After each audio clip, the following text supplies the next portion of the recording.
As we're getting ready, we'll be emailing this, but members should know, staff, I've consulted with the minority.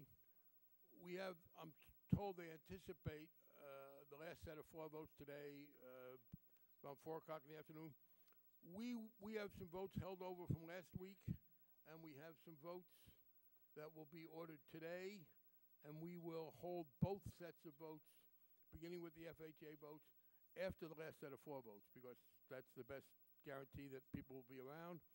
We may have 7 or 8 votes. They will not take much more than 20 minutes or so, so members should be on notice that we will be voting in committee just after the last set of floor votes.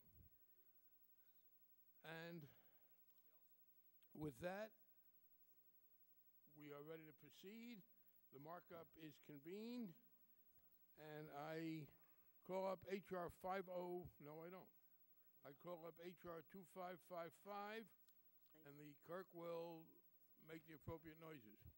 HR 2555 to I ask unanimous consent that the reading be dispensed with further, and the gentleman from Florida, Mr. Kine, is recognized for 5 minutes.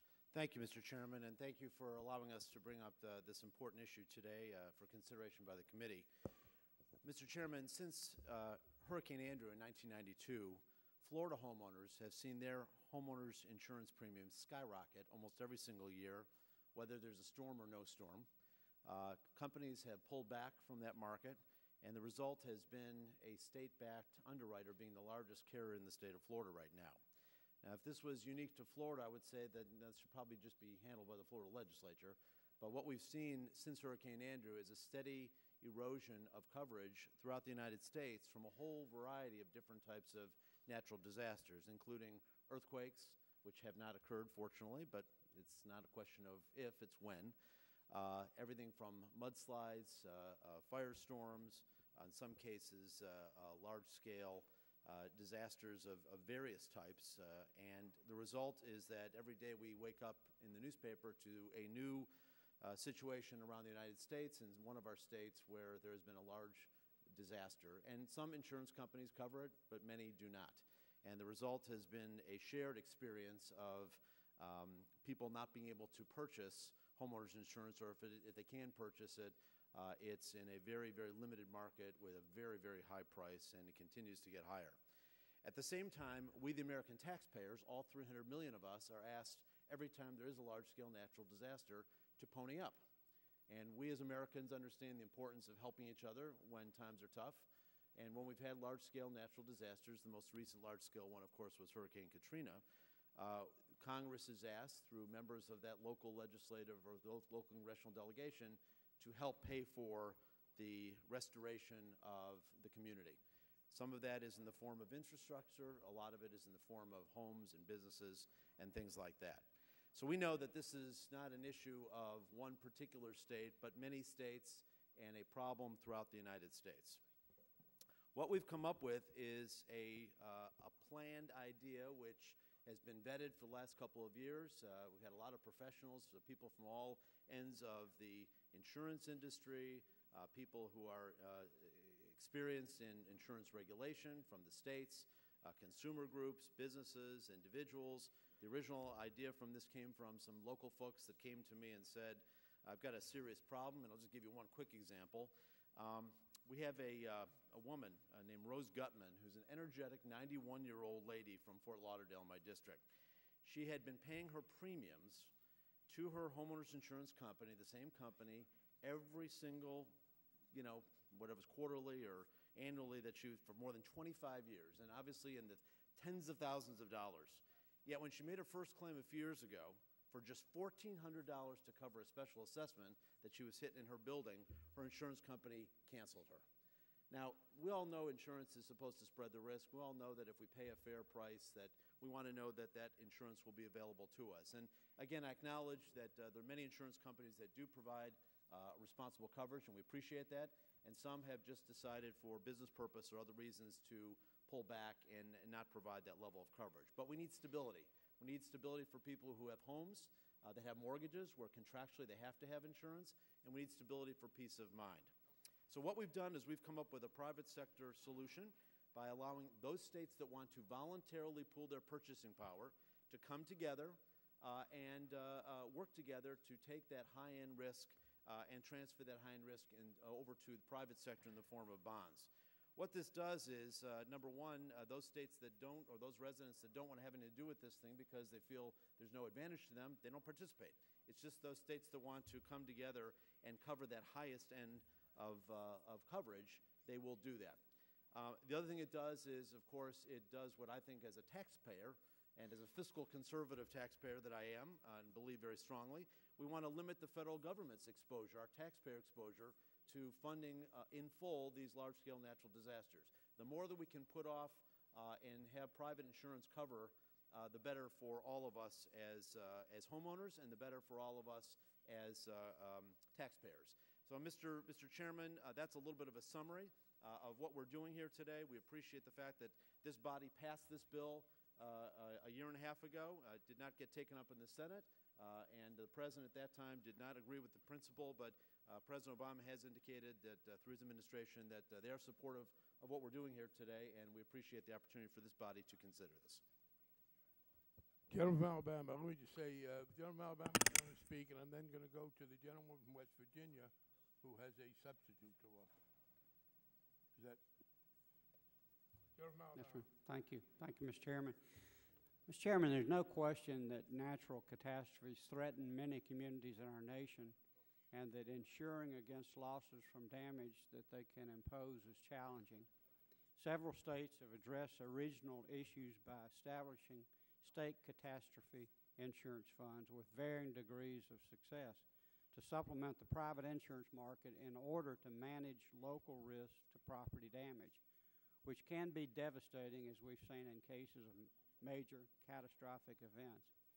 The legislation we are considering today seeks to set up several new federal programs that would shift a significant portion of financial risk from property owners in those regions to taxpayers nationwide.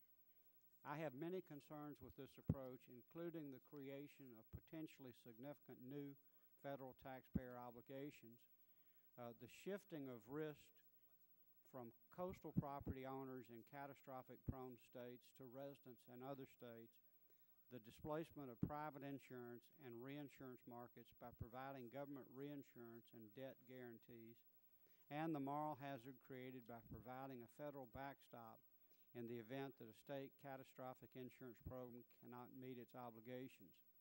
There will be an amendment offered by Representatives Capito and Garrett as a substitute to H.R. 2555, which you've just mentioned, that would establish a blue ribbon commission to study these proposals along with other alternatives, including ideas proposed by the private sector to address risk management challenges and explore global risk management opportunity.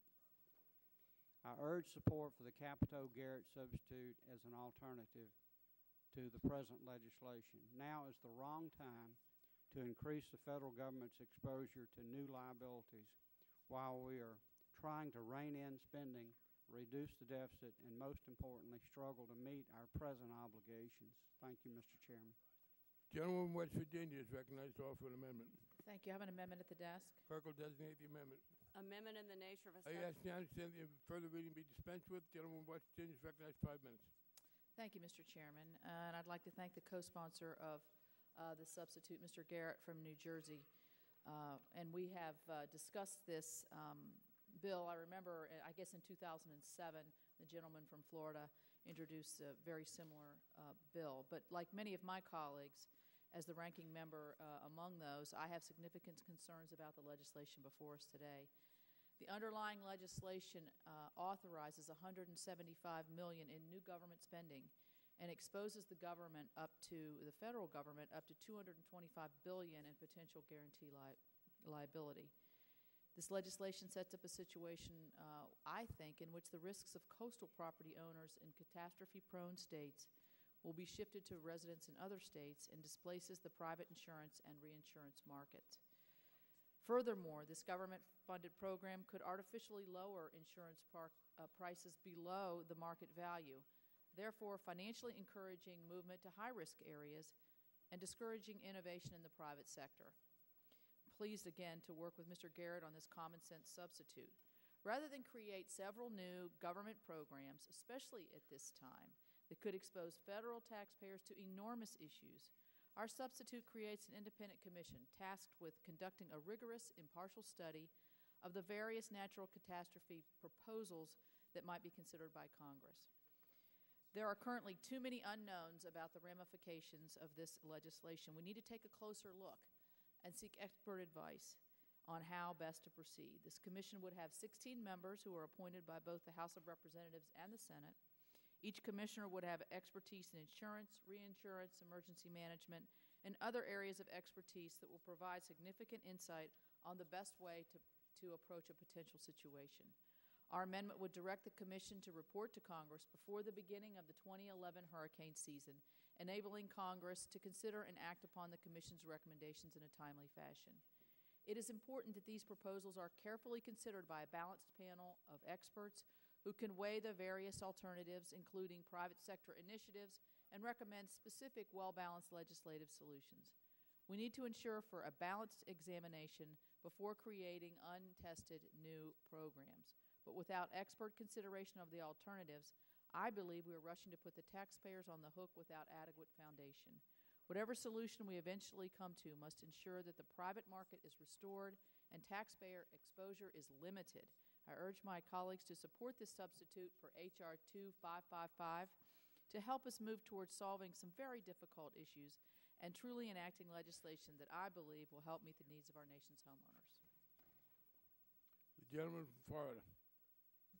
Thank you, Mr. Chairman, and I thank the lady from West Virginia and the gentleman from New Jersey for your interest in this issue.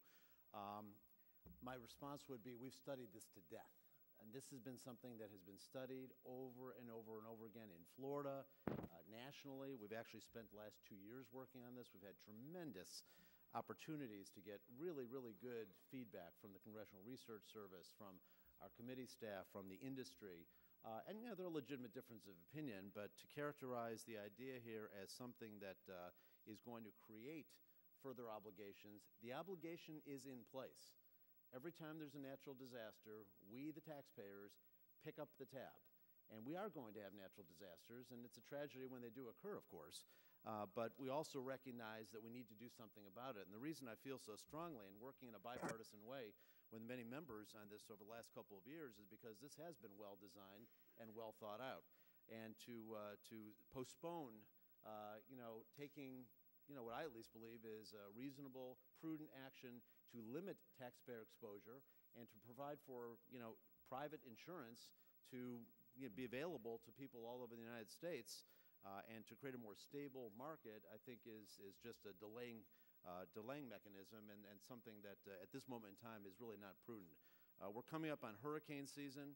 There was a study that just came out from WSI, which is a private insurance organization that studies weather patterns.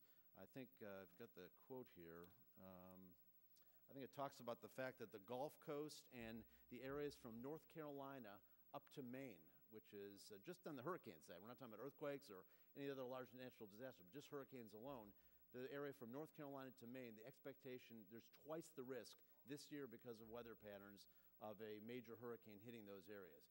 So, time's a wasting. Hurricane season's upon us. Of course, a lot of other natural disasters occur, some in the winter. Earthquakes can occur anytime. We need to get on with this. Be glad to consider ways to improve the bill, but just to substitute with another study that'll sit on the shelf and delay the consideration of, I think is a well-designed piece of legislation, I think is in error. So I would appreciate the committee not agreeing to this amendment. Gentleman from New Jersey. Yeah, with the gentleman from Florida, I'd like to ask a question or just raise an issue here. Yes. My understanding is that the state of Florida, after the 2005 hurricane season, created a Citizens Property Insurance Corporation. Oh, no, in 2002, created a Citizens. That particular fund now is woefully, it was bailed, more than $1.7 billion in debt. The Florida legislature was compelled to bail out the program by $715 million from the state treasury. What assurances do you have that we're not going to be in the same position in this bill that we are in the National Flood Program that's $18 billion in the hole? how can, without looking further study at what possible ramifications this could have in terms of dollars, I mean, that's simply the nature of my amendment. But if you have a comment, I'd like to hear it. Sure, and I thank the lady for the question. Florida and other states have obviously had a difficult time grappling with these large-scale natural disasters. This bill doesn't really take into account the fact that Florida will have to meet its obligations up to a point. Every state that participates voluntarily that wants to will have to meet its obligations up to a point. For example, this is not a number, this is something that will have to be set by experts, is let's say Florida, because it's a large state and has a lot of exposure, they have to cover the first $30 billion of a major natural disaster. You mean through the state program? Through the state, solely through the state, whether it's the Florida Catastrophe Fund. Citizens is an insurance. That's a property insurance carrier. But the Florida Catastrophe Fund is what you're talking about. Right. So the Florida Catastrophe Fund has to fund that. So if there's a major natural disaster in Florida, this national risk catastrophe pool only covers if there's a $60 billion issue where they would have to cover the $30 to $60 billion. And that's something that Florida and any other state that wants to participate is going to be paying into. The first $30 billion, whether it's covered through existing premiums that come in or they have to assess homeowners in that area, that'll be covered that way. And every other state has the same responsibility. So this bill doesn't affect the state's primary responsibility to take care of its coverage up to a point. If the state of Iowa wants to participate, they have relatively small risk, so maybe they could enter the pool by covering their first $2 billion. It still doesn't alleviate, I don't believe, the issue that we're at with where we are with the National Flood Insurance Program, where these obligations are still not. We're loading on another obligation onto the federal taxpayer that we still can't meet just in a program that's been in existence for several years. Yes. Thank you. This program has a totally different design than the flood plan. If you remember why the flood plan came into existence, it's because the private insurance market said we can't cover all these floods. Too many places, too many floods, too much damage. Private market can't handle it, so the design of the flood plan. I'm probably with you on fixing the flood plan as it is. This has a totally different design to it. It's private sector oriented. What's the private sector saying to the Florida resident right now? We can't handle the big catastrophe, correct? We can't handle the $60 billion, $100 billion. We can handle a normal hurricane. We just can't handle the big one or multiple big ones. And same thing with earthquakes in California, and same thing with mudslides in certain areas. They're just saying we don't want to take this risk. So we want to encourage the private market to participate, and that's exactly what we're doing in this bill by saying, hey, we want you to be here. We want you to take on actually sound responsibility for insurance, but we understand at the same time there's a failed market for super large natural disasters. The lady yields back. Well, and I think your comment about up to a point is the entire point of this amendment. If you read page 7, section 5, duties, it says the Commission shall examine the report to the Congress on the natural catastrophe insurance marketplace, including the extent to which insurance cost and availability affected by factors, etc., and should address to increase catastrophe insurance availability and competitiveness, and which actions the federal government can undertake to achieve this goal, and here's the important part, without requiring a long-term cross-subsidy from the taxpayer. And I think that's really the point that the gentlelady is referencing as well, that once again, by creating this, passing the underlying bill, we will effectively be establishing another long-term cross-subsidy for the taxpayer. Because as we know from the record, unfortunately, in Florida, and as my statement later on will say, the decisions in Florida by the people in charge there have not been by the actuaries who should be making and setting the appropriate rates. It has been by the politicians. And the politicians have brought us to the situation that we find ourselves in Florida right now, not sound actuarial rates, and they will not actually get to those sound actuarial rates for a number of years. And here we are about to pass a bill saying, well, in the meantime, the American taxpayer will potentially be on the hook. We think, therefore, we should pass this study to find out whether there's a better way to do so. And with that, I yield back to the chairman. Is there further debate? The gentleman from Florida, Mr. Putnam. Thank you, Mr. Chairman, and I'd like to weigh in because there's certainly merit to both sides. I want to thank Mr. Klein for his leadership on this issue. It is bigger than Florida. It is bigger than the Gulf Coast. It is bigger than just the hurricane peril, but certainly that peril is among the most expensive. My friends from New Jersey and West Virginia I think are correct to point out some of the flaws in the Florida program, and I certainly, as a Floridian, don't hold up the Florida model as perfect. But the important distinction here is that for whatever problems citizens and the CAT Fund in the state of Florida have, everyone involved in this debate has been in the Congress long enough to see a parade of natural disasters move across this country. Whether it was Katrina, whether it was the loss of an entire town in the Midwest during tornado season, the tornadoes that we've seen just in the past several days in Mississippi. We've seen an earthquake in Baja California that if it had been centered 200 miles north of where it was, we would have already passed an emergency assistance for the West Coast.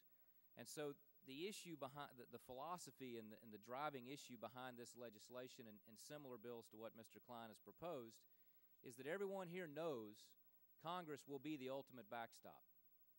The purpose of this bill is to prepare for it, to be actuarially sound, to prepare the Treasury and the taxpayer for what we all know Congress will allocate funds to remedy the situation, to respond, to react, to rebuild.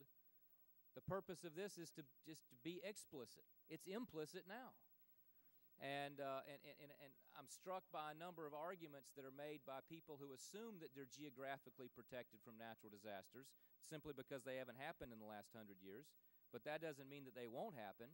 And frequently there are arguments from regarding this bill that are the polar opposite of the arguments that were made in support of terrorism risk insurance, which was based on the same principle. At the end of the day, the federal government's on the hook anyway. At the end of the day, we will allocate and appropriate these funds. So why not plan for it? Why not prepare for it? Why not do the things that we need to do to create a business model that allows the private marketplace to thrive, but at some point, the 30 billion level, the 60 billion level, there is an opportunity to create that backstop using market forces, using competitive pricing, but to plan for what we know will be inevitable. I yield back. I recognize myself to say, in agreement with the gentleman from Florida, that this transcends just one state. I have heard from people in Massachusetts, indeed, the Massachusetts legislature has expressed itself in support of this approach. People who live along Cape Cod and elsewhere have had this problem. So I think it is a very thoughtful solution. I would say, as far as the commission is concerned, I can understand people voting yes or no. The need for one more commission is the one that I am most skeptical of. I think this is a fairly clear-cut issue, and we will do that. Let me just, though, because this is pending as substitute, and I've checked with the parliamentarian, we will take the voice vote on this. I don't mean to cut off debates, but just so members can know. We will then entertain amendments. The vote on the substitute, when we vote later today, will come before the amendments. Obviously, if the substitute were to be adopted, that would vitiate the need to vote on the amendments. If the substitute fails on that roll call vote, we will then proceed to the vote on the amendments. So I think that's the fairest way to proceed. And is there any further debate on the Mr. Gentleman from Texas? Gentleman. Thank you, Mr. Chairman. I'm going to yield to my friend from New Jersey, Mr. Garrett, my time. And actually, I appreciate that. And I just have a quick question. It goes to your comment earlier. We've studied this. It's your bill, and you laid out how it would work. You referenced how the state, hypothetically under this, Florida, would be on the hook for up to the attachment point, I think the way you put it. You also referenced $30 billion. Can you show me what page and line it says $30 billion is the attachment point for Florida? Gentleman yield. Yeah. What I said is by way of example. There's no number. The bill, the thinking behind this is that the professionals who will be able to understand what the various limits and the risks are associated with each state and the potential natural disaster based on insurance experience and everything else will come up with whatever that attachment point is. Florida's will be very high. California's will be very high because of earthquake risk and other things. Other states that want to participate, if they choose to, will be relatively low. But it could be higher. Absolutely. Could be lower. Could be lower, yeah. So it could be at such a level that my state in New Jersey or Iowa or some other state actually starts picking up at a very low level as the backstop for this program then. So $30 No. billion was just out of the air, basically. No. It's not out of the air. I was just giving an example. The notion, again, is the question, it's a technical question of professionals analyzing the risk and what the experience is in any state of what the natural disaster. The reason any state would participate in this is they feel that there is a point that which their insurance side is just not covering, and there's a very thin reinsurance market, or there's no ability to cover this. So, well, isn't the problem in Florida is that it's been made, those decisions have been made politically in the past, and that the decisions as to what they should be setting the rates as is what their risks are, and the rates to cover those risks have been set by politicians as opposed to the actuaries. And so if we're going to have the same thing in this bill, because you admit now that there's nothing in the bill to set that number. It could be $30 billion, it could be $30, and then the rest of the states then are on the hook basically for that $30 or the $33 million. Shouldn't we have some specification in the bill for that hook, or shouldn't we have some specification at the very least, that the rates that they set down there are actuarial sound rates and are actually covering whatever that attachment level is? Mr. Garrett, you're making my point.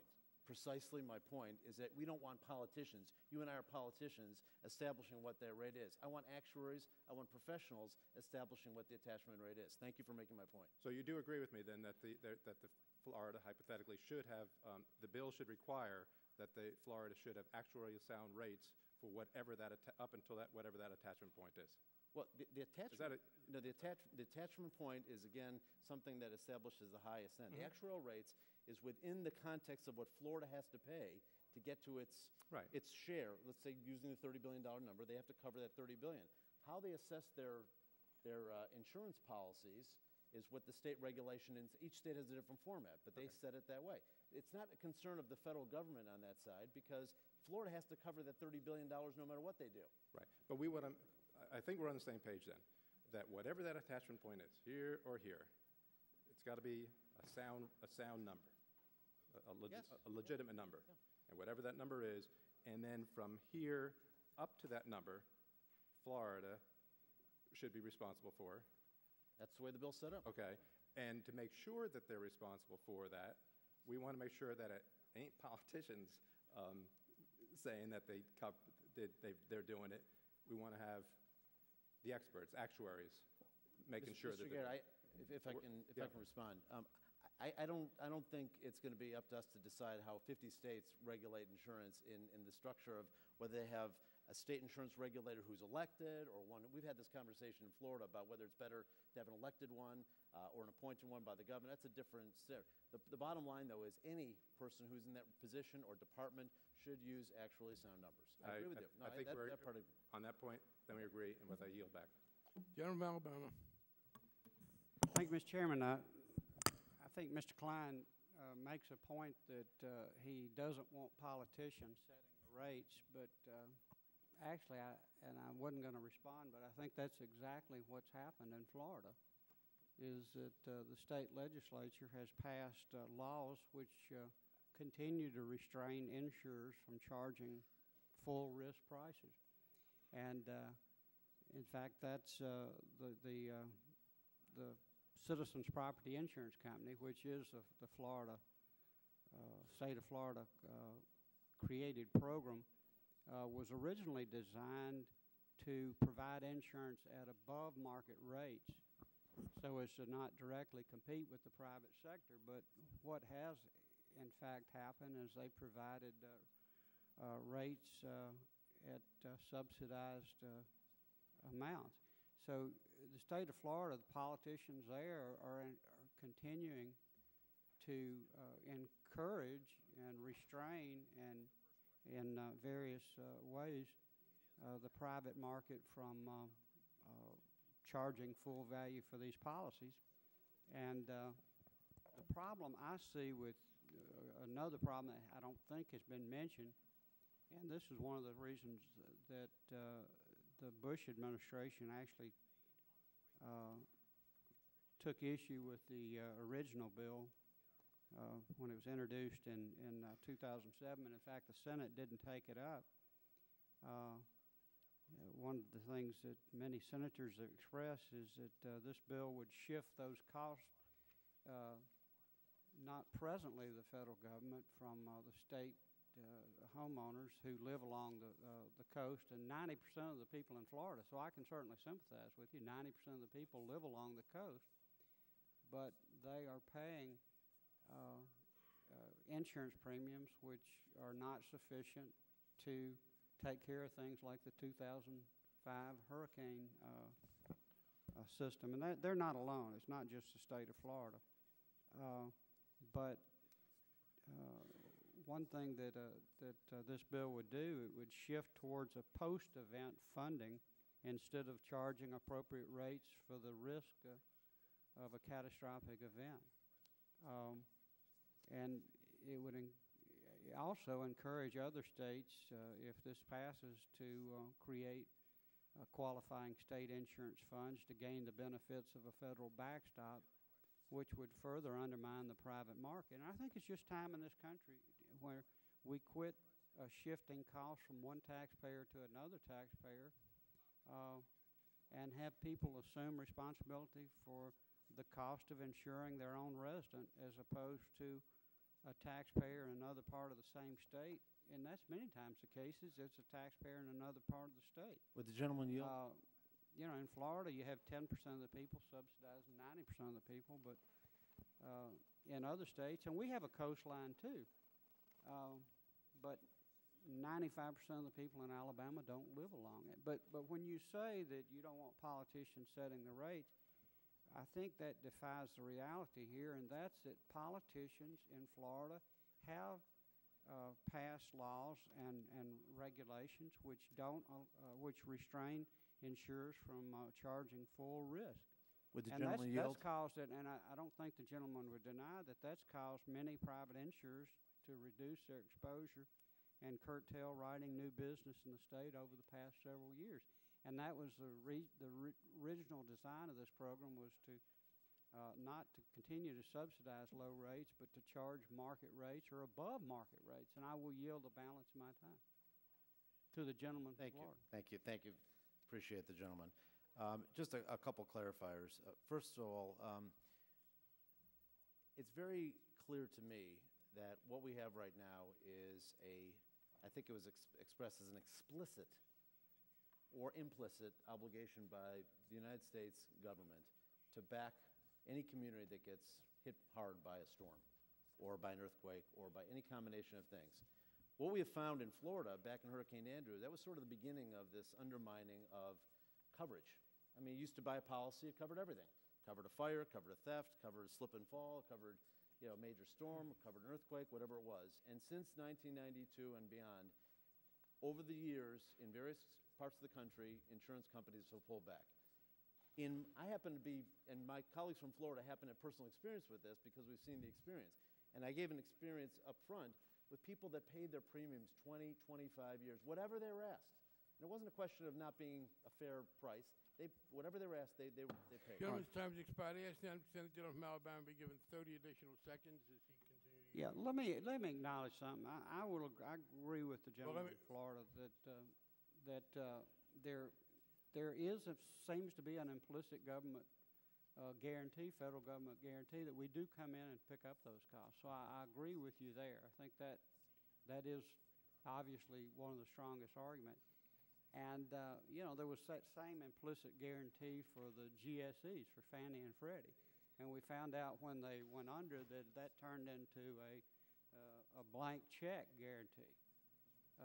And we subsidized the flood program too. I mean, I agree, and I guess we just don't want to repeat to that. You got to sooner or later draw a line in the sand.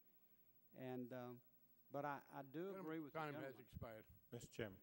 Gentleman from North Carolina. Mr. Chairman, I just wanted to find out from the gentleman from Alabama whether he supported the money that we sent to Alabama and Mississippi and Louisiana in the aftermath of Katrina. It's one thing to get on these message points and talk about implicit or explicit government subsidies, but I mean, you can, as the other gentleman from Florida has now recognized, who's sitting there mighty quiet on this issue, the message points don't work in every one of these contexts. This is a problem that we have all across the country, and we don't know when any of us are going to be hit by it. And it's disingenuous to just get on these message points about implicit or explicit government subsidies and ignore the practicalities of what's going on in our country. This debate, I didn't really mean to get involved in it, but it reached kind of the point of being surreal when all of the adversarialness of it is directed toward one gentleman from Florida who happens to be the Democrat, when the other gentleman from Florida is sitting there and already supported this bill. And the message points just keep going on and on and on. You read off these scripts, and we just get nothing done in this committee because you got to message the same thing over and over again. Let's try to deal with this bill rather than the message points for a change. That's kind of the message I was trying to deliver here. If the gentleman wants me to yield the rest of my time to him, either the Democratic gentleman from Florida or the Republican gentleman from Florida, I'd be happy to do it. If not, I'll be happy to, since I've already used my time being the other quiet gentleman from Florida. All right, I'm happy to yield you the rest of my time. No, this is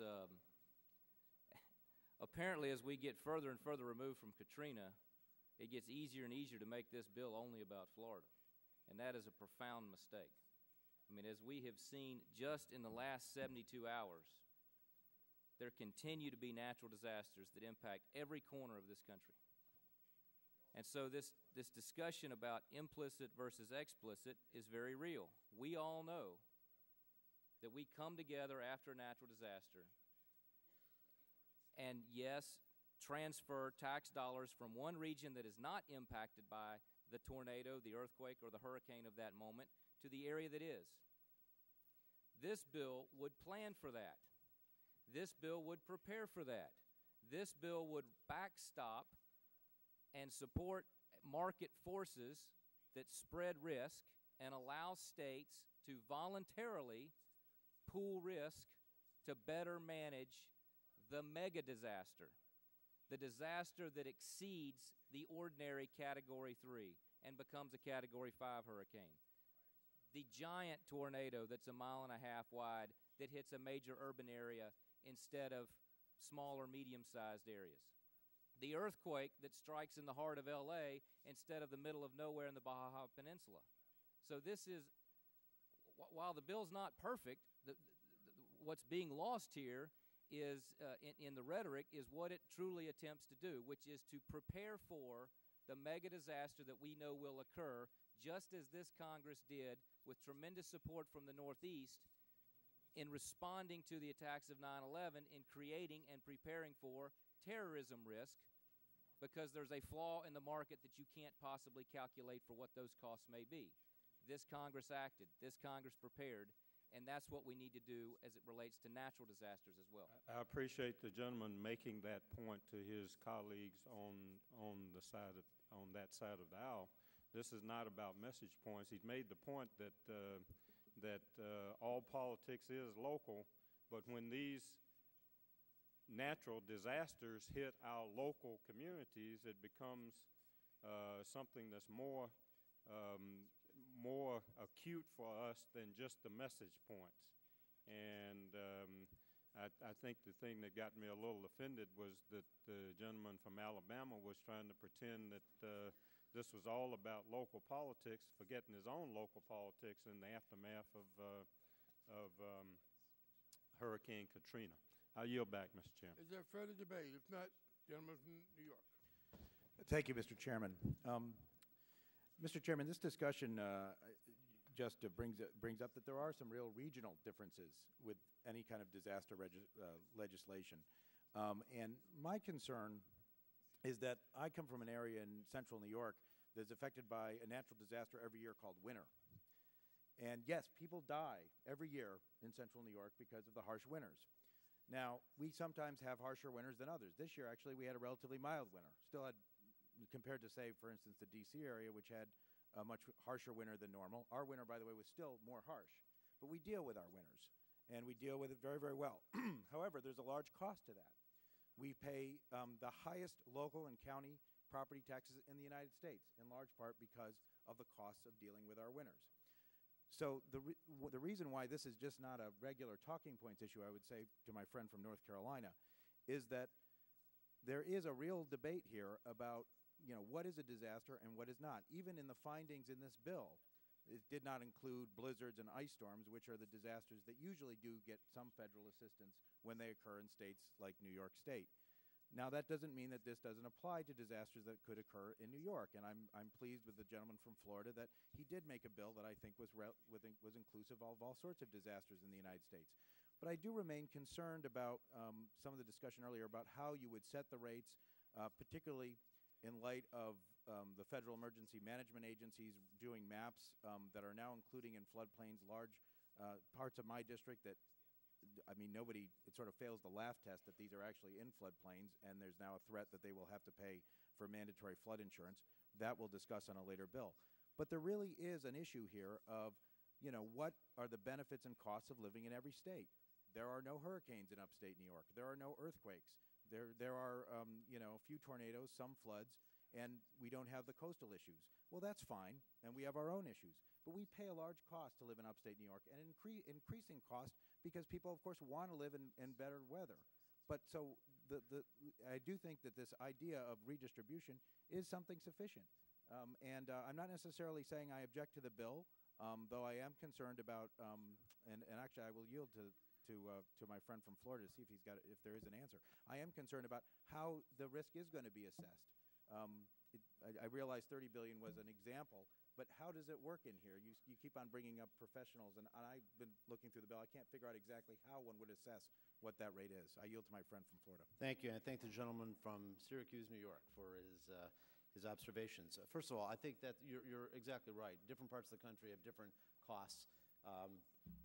As a country, as Congress, we provide assistance for low-income folks who have to buy fuel and oil in the wintertime. We don't have that in Florida, obviously. It's not a necessity, and we don't do it, but we're happy to do it because of people who need it in different parts of the country. And the different regions that get different benefits. As a Congress and as a country, we sort of look at the big picture and help where we can help.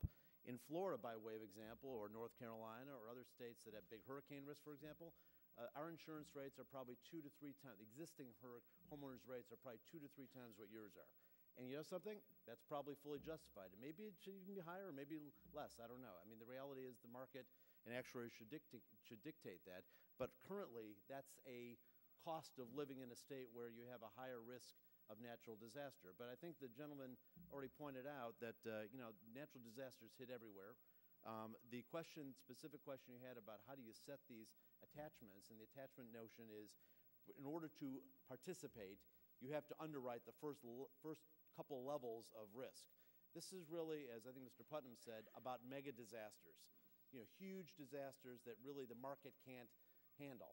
And therefore, those states that want to spread the risk, and if you put, like insurance, if you think about insurance, if you put in earthquakes and you put in mudslides and you put in firestorms and you put in ice storms that insurance companies don't want to underwrite, and I've heard that some insurance companies are beginning to do that, which obviously would make it a qualifier, or hurricanes or any number of natural disasters, and you spread that into one pool, and you spread that risk over a large geographic area instead of concentrating risk, insurance principles are relatively simple.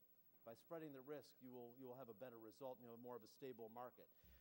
The level of what that risk is for any given state has to be established, and we have it set up in here where professionals in the Treasury Department, and if you need more language to get more clarity on that, I'm happy to make this bill better. But the thinking behind it is to put professionals who understand the kinds of risks that are associated with this thing to help understand what each state's attachment point would be. I thank the gentleman from Florida. I realize I'm running out of time. I'm And I really appreciate the spirit in which this bill was offered and written, and I certainly agree with you. I'm still a little bit concerned, though, on that setting of attachments, mainly because I've already seen in the last couple of weeks the federal government's Federal Emergency Management Agency set rather absurd floodplains. Thank you, Mr. Chairman. Is there further debate? The gentleman from California. Thank you, Mr. Chairman. I'll just take a minute. I'd like to comment on the gentleman from New York's comments. You know, all your constituents and my constituents paid for Katrina, and as did all of our constituents. And, you know, if there were an earthquake in my area or a flood in upstate New York, I would be coming here and saying, wait a minute, my constituents paid for Katrina. It's now time for you guys to pay for us. And I'm sure you'd be doing the same thing. And I would imagine... Yes, we actually we sent lots of people to help. Right, and I would imagine we'd all be doing the same thing. That's just simply the wrong way to pay for this stuff. I mean, it's kind of unfortunately, that's how we have established that this is going to work, is that if there's a disaster, then the federal government comes in, and if you can get enough votes in this Congress, they sail in. If they don't. It isn't, as my colleagues from Florida have said, it's not perfect. I'm not sure there is perfect here. We're not sure what that would be. But I think what this is a much more equitable way of trying to share that risk and spread that risk, so that there is so that states can try and prepare for their own natural disasters as best they can, and that risk be spread across the entire country and all the natural disasters that we all have in different places.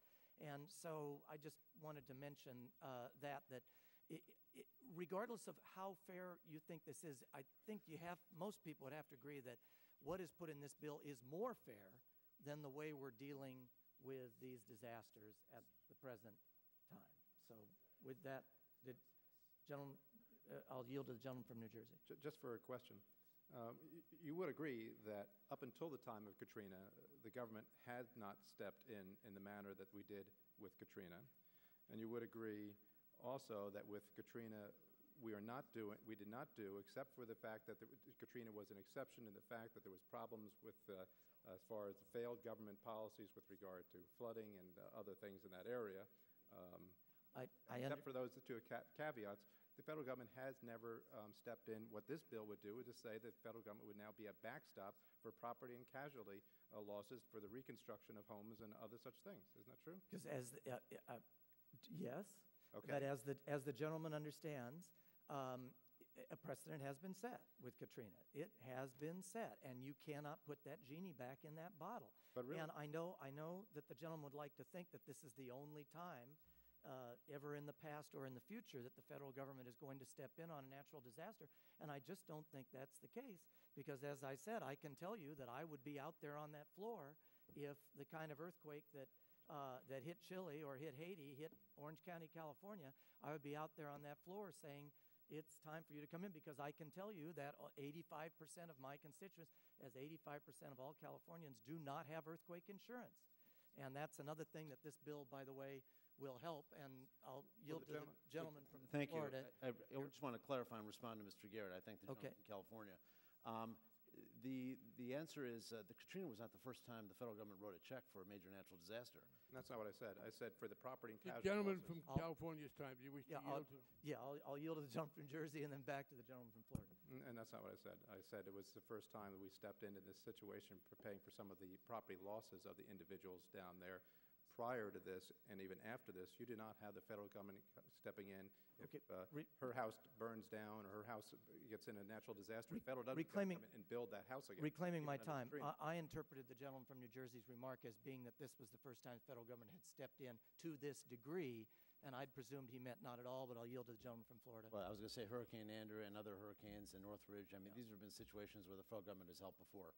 But I think it's a bigger point, though. This is not a question. If you take, for example, Katrina, that was an example where there was huge infrastructure and huge property, personal property. The goal here is we're not going to be able to cover every dollar or every building or every bridge that's destroyed. The goal here is to encourage, as much as possible, private sector insurance to sell their products in a local market so that we can cover as many homes as possible, and they don't end up underinsured or without insurance altogether, in which case people's lives are destroyed, and then the federal government comes in because it's such a large disaster. We're not talking about small-scale disasters. We're talking about magnitude. And God forbid it ever happens in any one of our states. I agree with the gentleman. We as Americans stand with each other. We help each other in times of difficulty. But that's what's going to happen over and over again. We're trying to do this in a planned, common-sense way. We're thinking short-term on mitigation and land use issues, and long-term in terms of fiscal planning. And reclaiming my time, and just in conclusion, the current situation out there is that people now have an expectation the federal government will step in on natural disaster. That is affecting how much insurance gets bought. That is affecting how insurance gets offered. This bill will move this, I think, from the perspective of the gentleman from New Jersey, is in the right direction, and would hope you would support it, and I yield back. Gentleman from Florida. Mr. Grayson. Thank you, Mr. Chairman. I would like to thank my colleague and fellow Floridian, Mr. Klein, for his tireless efforts toward meaningful and effective natural catastrophe insurance reform. I'm happy to be an original co-sponsor of H.R. 2555, the Homeowners Defense Act of 2009, because this legislation will help to stabilize insurance markets while concurrently reducing the cost and improving the availability of homeowners insurance. With nearly 50% of the total U.S. population living within 50 miles of coastline, it's essential that we identify how vulnerable much of the U.S. coastal population has become. I come from a community and a state that is no stranger to frequently changing, increasingly intense, and unpredictable weather patterns. Florida, with a population of more than 18 million and a coastline stretching 1,200 miles, has been the most vulnerable state in the country regarding hurricane or tropical storm activity, nearly doubling any other state in the total number of hurricanes and major storms on the record since 1851. With insurance markets responding adversely to such catastrophes as hurricanes and flooding, adequate and affordable coverage is often lacking, and sometimes completely unavailable or unobtainable to those who need the coverage the most. Take the citizens of Ocoee, Florida, a suburban and hardworking community in my district, for example. Recently, FEMA revisited the Ocoee area for mapping purposes and found that a previous area that had been mapped had been changed in elevation by 1.5 feet. This 18-inch shift in topography effectively landed 2,400 Ocoee residents in the middle of what is now considered to be a floodplain. Residents received notification of this newly acquired status not from FEMA, but rather from the various mortgage companies when they informed the homeowners that they had 45 days to come up with up to $5,000 more to insure their homes.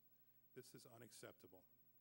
By restricting the supply of natural catastrophe insurance and raising the price of the limited coverage that's available, far too many people are left exposed to potentially devastating damages and property loss. I believe that this act will help to provide an efficient and cost-effective solution to this problem. The Homeowners Defense Act can be a vehicle of significant and necessary industry reform through efficient catastrophe risk transfer practices that will require states to maintain reasonable underwriting procedures and make them eligible to pool their risk of natural disasters. What I was especially pleased to see in this bill is the public education of mitigation strategies necessary to prepare and respond to natural catastrophes. As a representative from Florida, I've remained dedicated to strengthen hurricane and flooding policy, and I believe that hurricane R&D and mitigation strategies are a necessary component in safety and the prevention of costly property damage. By increasing the focus on hurricane research, including the understanding of storm surges, rainfall, and flooding, we'll be able to successfully track storms and improve our catastrophe preparation and our response mechanisms. As someone who understands the seriousness of natural catastrophes and the life-altering damages and costs that they can incur, I'm asking my colleagues to support H.R. 2555, which is an important step forward in providing the adequate and affordable coverage and education necessary to protect vulnerable homeowners. I want to return, if I may, to something that Congressman Klein said just a few minutes ago.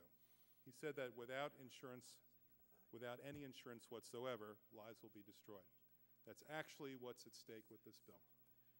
In many cases, we will find that people who are homeowners simply will not be able to get insurance of any kind without this bill. It happened before, it'll happen again. And when that happens, when the storm comes, it's not only destroying property, but as Congressman Klein says, it's destroying lives. People need insurance for one particular purpose. They need it to help them when they need help. And if that insurance is not there and is unobtainable, then time after time after time, you'll see that a hurricane passing through Florida leaves in its wake not only destruction of property, but destruction of lives, and perhaps hundreds of thousands, if not millions, of bankruptcies. Thank you very much, Mr. Chairman. Is there further debate? If not, the question is on the substitute offered by the gentleman from West Virginia. Those in favor will say aye. Opposed, no. No. The noes have. The gentleman from West Virginia requests a roll call. Those joining with her will signify. Sufficient number having signified, the roll call is ordered. We will now proceed to other amendments. Let me repeat the parliamentary situation. If, when we have the roll call, this amendment is adopted, it will render every other amendment, I believe, moot. But we will proceed with those amendments. If the substitute prevails on a roll call, that will vitiate those roll calls. If not, we will proceed to have them. So, is there further amendment? My lucky day, gentleman from Florida. Thank you, Mr. Chairman. I have an amendment at the desk.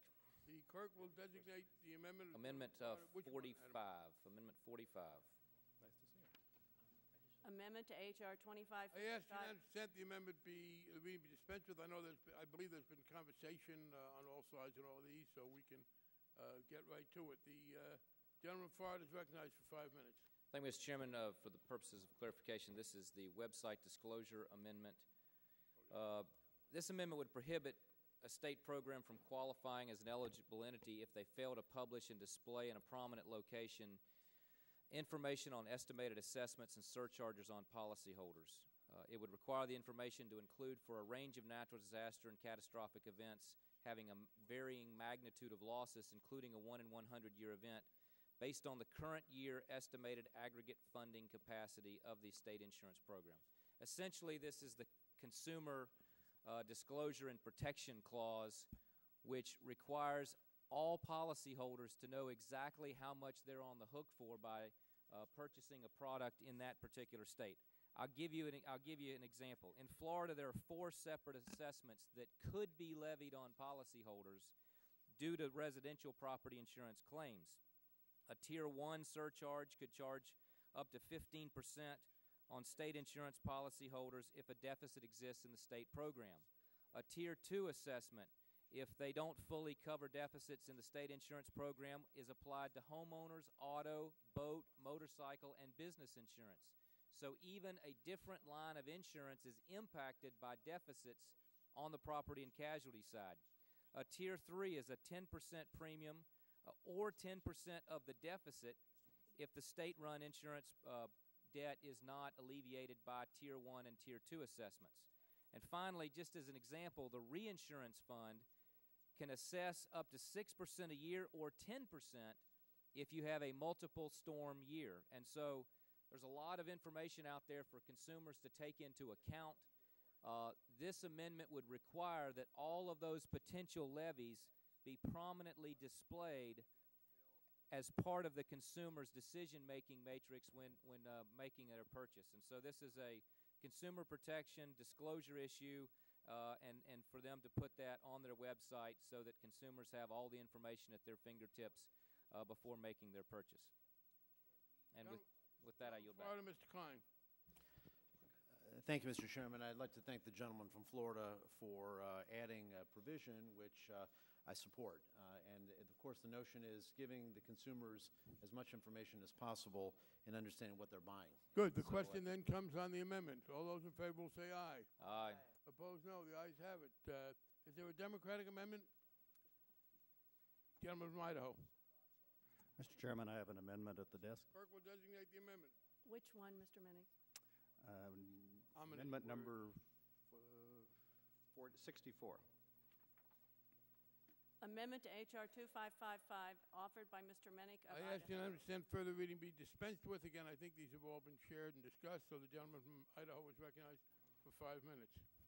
Thank you, Mr. Chairman. The amendment is the first of 2 that I intend to offer to this bill.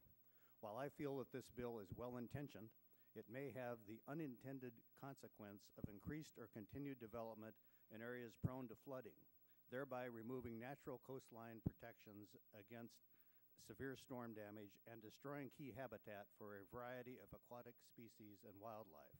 My amendments will conform the bill to existing federal conservation laws and policies. The First Amendment is simple.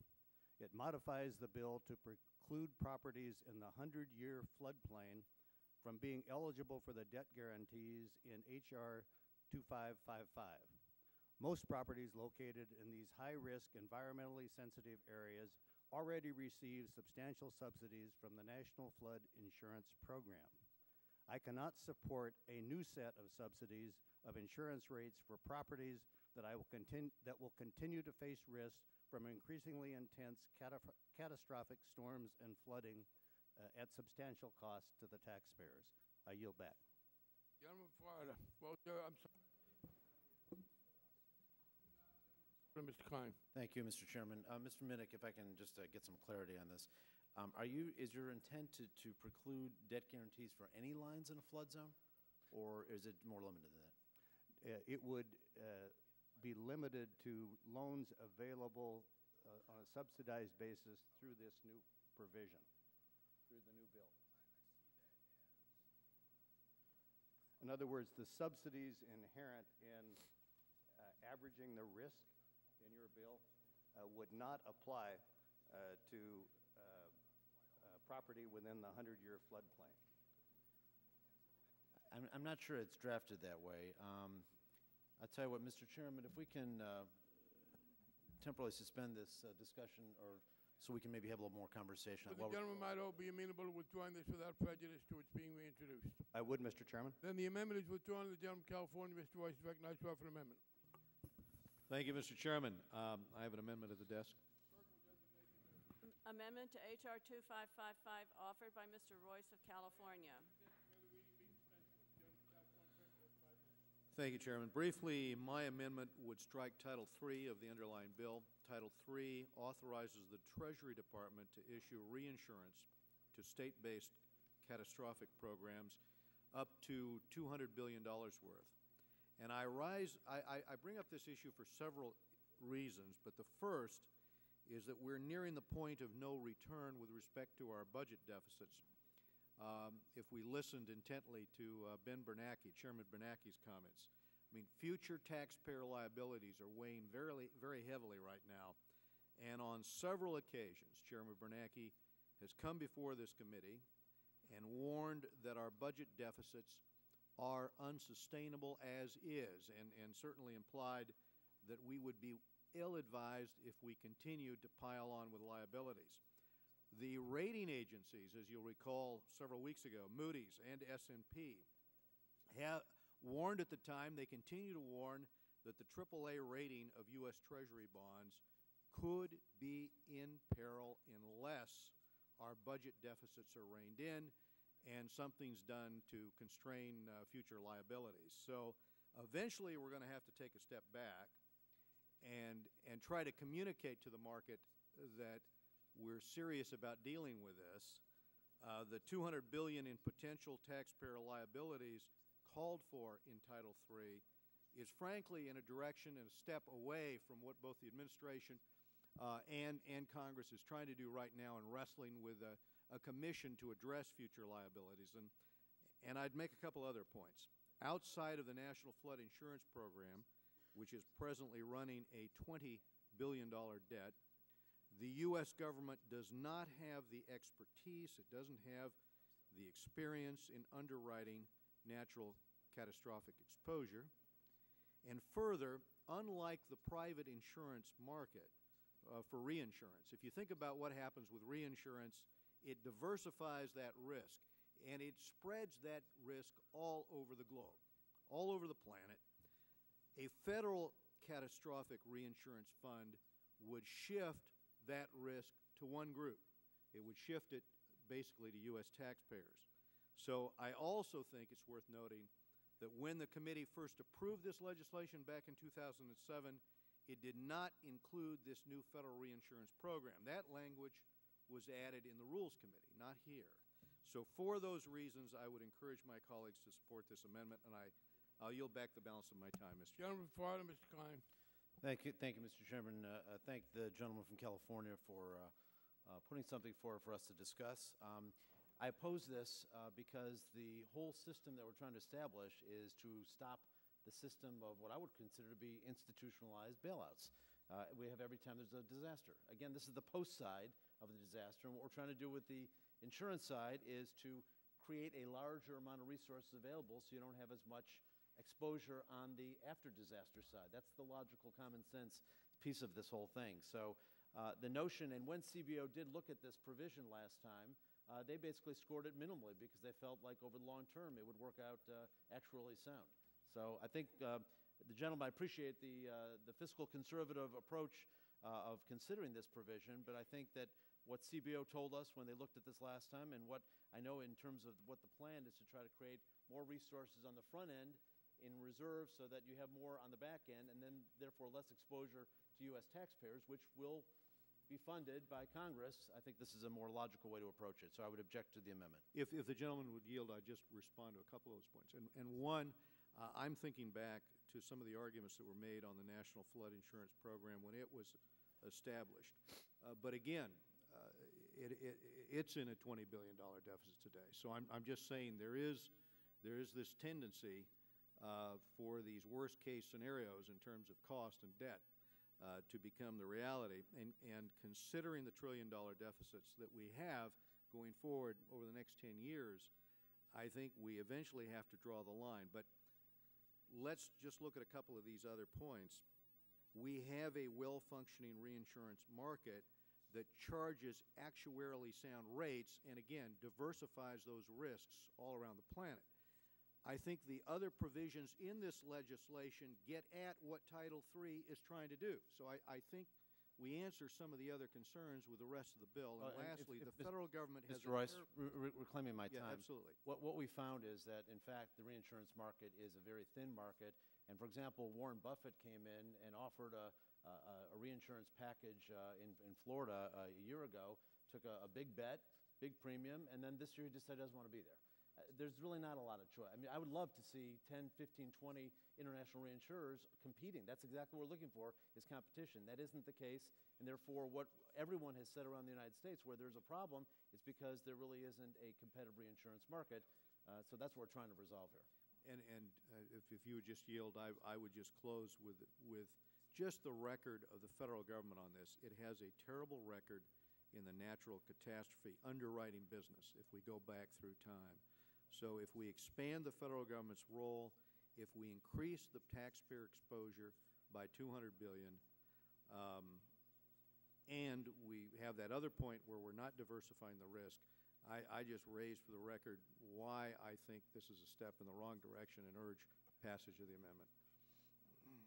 Question now is on the amendment. All those in favor will say aye. Aye. Opposed, no.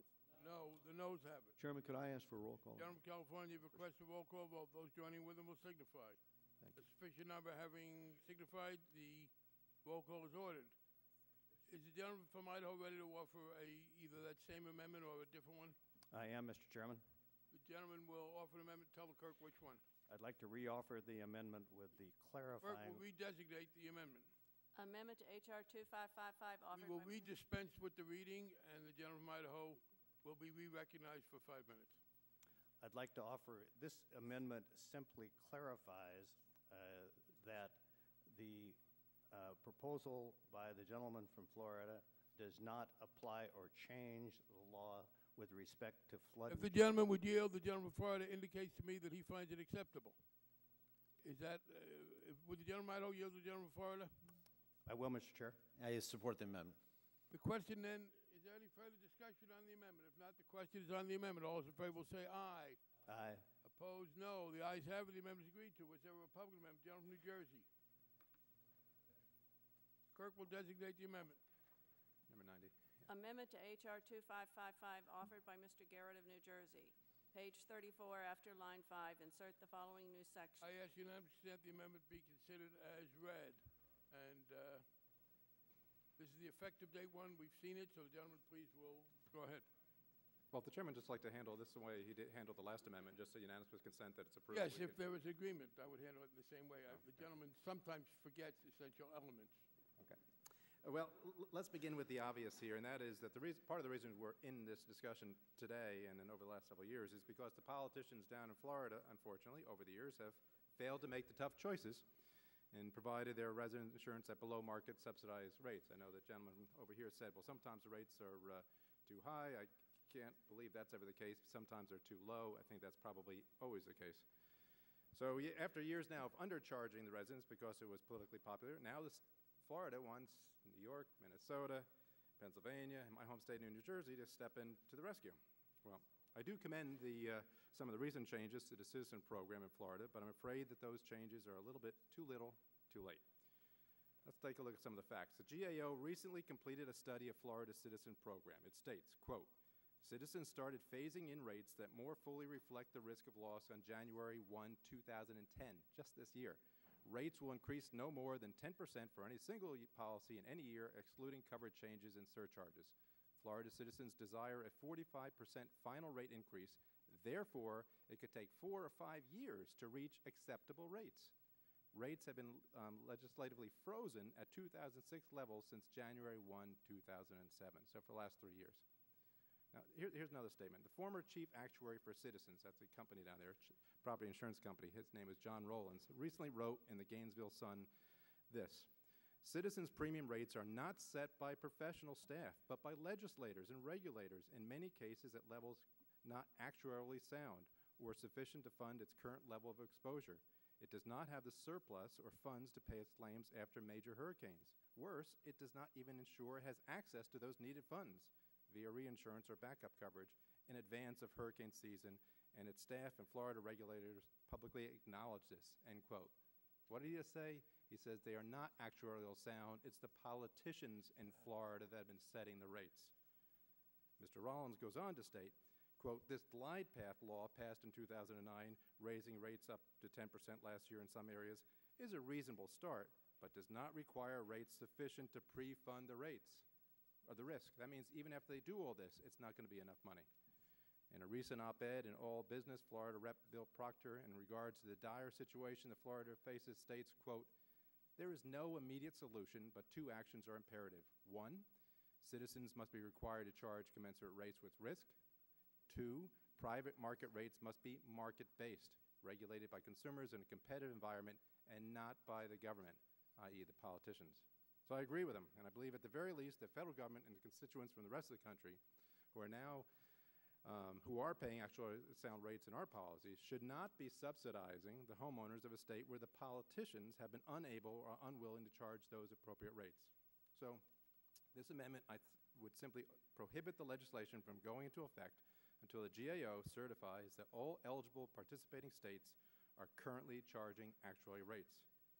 I have problems with the underlying bill and putting the American taxpayer on the hook, so to speak, but the least we can do is ensure that any state that will participate in this program created is charging actuarial rates and that their homeowners are paying their fair share. And I'll close by saying, I think during our last discussion going back and forth, where the gentleman from Florida was talking about the attachment point, where it is, could be here, there, otherwise being one point, and legislation not setting that out, I think the point that we did agree on was that whatever that attachment point is, that as far as getting up to that level, we got to make sure that the state is actually doing their job in setting actuarial sound rates, and we can trust the GAO to be the arbiter to make sure that those rates are adequate. And with that, I recognize myself for 5 minutes. I would ask the gentleman first, has he discussed this with the GAO? Have they told us that this is something that they believe is within their competence? I would yield to him. No, I have not. Well, that's an indication to me, frankly, that it's not entirely serious as an approach to the program, but rather a manifestation of general opposition. I am not aware of the GAO certifying in other areas. I also have constitutional objections, and this is something others have done from time to time, which is to say that our ability to legislate will be dependent on some non-congressional body, that they will be able to terminate something or they will have to give approval before it takes effect. But I think the fact that there's been no conversation with the GAO, I would say at the very least, this ought to be withheld. Let's have conversation with the Controller General of the GAO to see if this is something that they could do. If they believe it could be done, it would be at least a better way to discuss it when we came to the floor. But at this point, without any conversation with the GAO to give them this major legislative role, I believe should not go forward. And Mr. Chairman? Not yet. Okay. Let me add also, there was a states' rights issue here. We are sometimes some of us more respectful of the right of states than others. This talks about the state program, so it gives the GAO the chance to pick and choose among the states without knowing what they think. Now I'll yield to the gentleman. Hey, thanks. And I was advised on a point to last question that actually a couple of years ago in 2008, I understand that the GAO actually did a study for all the states to see whether their states' plans Let me are take back actuarial my states. time. So It is that one answers thing, the I question. will take back my time. It is one thing for the GAO to do studies. That's what it does. It does not ordinarily certify whether or not bills can go into effect. And doing a study is one thing, particularly prospectively. These are very different issues. And I would simply say, the gentleman is free, obviously, to proceed as he does. If I were thinking of putting the GAO into such a major role to be able to be a part of the legislative process, I'd talk to them. Obviously, members are free to do that or not, but I would repeat that I think rushing into this without talking to the GAO is an error, whatever you think of it. And beyond that, having the fact that they had previously done some study does not equate to a certification which gives this non-elected agency the right to cancel and overrule what one of our states decides. Is there further debate? Mr. Chairman. Well, let me see if there's somebody on the Republican side. The gentleman from Texas yields to the gentleman from New Jersey. Yeah, I guess just to that point is that to the extent that the GAO has demonstrated their ability to be able to do a analysis of actuarial sound, whether something is actuarial sound, then what was done 2 years ago proves that they're able to do that, A. And to the extent of whether or not this should go into effect or not, maybe the language there could be clarified to say whether or not, even though the program is established and effective, whether or not a particular state is eligible to get the benefits of that effective program. Clearly, many times we set up statute, we set up law, and then say that some particular federal agency is going to be the arbiter of whether or not this bank can get access to this fund or this bank can get access to this fund. We delegate that responsibility to agencies all the time. So if it's just on the effective date of the bill, I can understand the GAO, the gentleman yield to me? Yeah, right. Yes. Thank the gentleman. Thanks, yielding. The gentleman from Jersey cites this GAO study. Now, I have to say, he did not seem previously to have been aware of it. Had he read it, I would ask if the gentleman would yield to the gentleman from Jersey. Has the gentleman read the study that he is now relying on? Now that my staff reminds me of it, we looked at it several years ago when we were first looking at the flood program, but honestly, I didn't remember all these things from back then. Well, if the gentleman would yield me one more time, I would hope that, again, we would have a more serious study of this study before putting them into this kind of a Well, reclaiming, through the gentleman from Texas, reclaiming my time, if it's just a matter of what this office has done or my staff has done, that's one thing. But let's not move forward in an adverse way to the system that we're trying to and what we're also trying to improve in the underlying bill through this particular amendment to say that the GAO, which we now know in committee, has been able, through the recollection of the chairman and myself, has already demonstrated their ability to accomplish this. Let's now try to do what we were just talking about before. The gentleman from Florida was saying that he understood, and I'll yield to the gentleman from Florida if he would like, through the gentleman from Texas. Sure. I asked the gentleman from Texas, first I want to correct this. I don't recall this. I don't recall it any more than the gentleman from New Jersey recalled it. He said now that we have both recollected it. I don't remember it. I don't remember reading it. The gentleman said, well, if it's this or that office, this is a major change in the legislation. I think it's reasonable to say that if it comes forward, frankly, better prepared than it is. And if the gentleman, I hope it's defeated now, and if it's to be re-offered on the floor after there's some conversation with the GAO, that'll be a different story. I thank the gentleman from Texas. Mr. Chairman. Would you, just the gentleman from New Jersey. I think we still have time, don't we? I can't see the clock because everybody's there. To the gentleman from Florida, I thought we were on the same page saying that we want to make sure that whatever rates are set in Florida were actuarial sound rates. We were on the same page on that one? And through the Texas gentleman, I'll yield. Through the I would yielding. yield to the gentleman. First of all, I didn't say in Florida. I said all throughout the country. We want to make sure actuarial principles are found, and I agree with that. Same page. What I do want to point out, though, is that the bill already provides that the Treasury Secretary must certify that the rates are actuarial before a state is eligible. So you're duplicating through another agency something that's already in the bill. So your point is well taken that we want to make sure it's actually sound. It's in the bill. And the other thing I would say is that we did do a little checking with GAO, and they said that this concept that you're offering would jeopardize their independence of evaluating the overall program, so they probably would not want to be involved. And does this, so to the gentleman, just a question then, does the Treasury Secretary have to independently verify on their own with their own actuarial study, or do they rely upon the actuarial study of the state of their? Treasury, through the gentleman, the Treasury Secretary, through their offices, has to do the actuarial studies. And have they demonstrated the ability to do this in the past? I don't know. I mean, again, we're kind of the Treasury Secretary through there in meetings with them and having a lot of conversations about the capacity. Reclaiming the time, the chairman was saying that it was inappropriate to be moving this amendment without knowing whether the GAO was able to do this. Now that the sponsor of the bill doesn't know whether the Treasury Secretary is able to do something that's in the underlying bill. You just said you do not know whether they've done this in the past. So through the chairman's own analysis, I would suggest that maybe we should hold this bill until we have an opportunity to get a report back from the Treasury Secretary in the same way we want to hear back from the GAO that they are able to perform this function and do an independent analysis. Gentleman from Florida. Thank you. Would the gentleman from Florida yield to me briefly? Pardon me? Would the gentleman yield to me briefly? Of course, yes. I'm surprised the gentleman from New Jersey equates the GAO and part of the executive branch. They really are different functions. The GAO is a study group. Having them certified to this way, there really is a great distinction there. So I do not equate, and there are some constitutional issues as well, the GAO with the executive branch, and it is not the case that if something has been assigned to the executive branch, it automatically makes sense to carry it over to the GAO. I thank the gentleman. Yeah, and I Would the chairman yield? Thank the chairman, if I can just take the time back. Gentleman from Florida's time. In the planning and the thinking through this bill, through the Congressional Research Service and the Treasury and others, we were very comfortable based on the research and the capacity the Treasury has to take on the role that is laid out in this bill. So, Mr. Chairman, I think we're comfortable that we understand the GAO does not take on these kinds of roles, that the role that we're asking them to provide as the Treasury Secretary to make sure it's actually sound is already handled in the bill, so we think it's duplicative. That's why we would object to the amendment.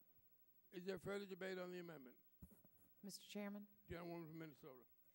As to the issue of equating the GAO with Treasury, isn't the real underlying issue competencies, whether the GAO has the competency that the gentleman suggested, as well as Treasury? Does Treasury have the competency for an actuary?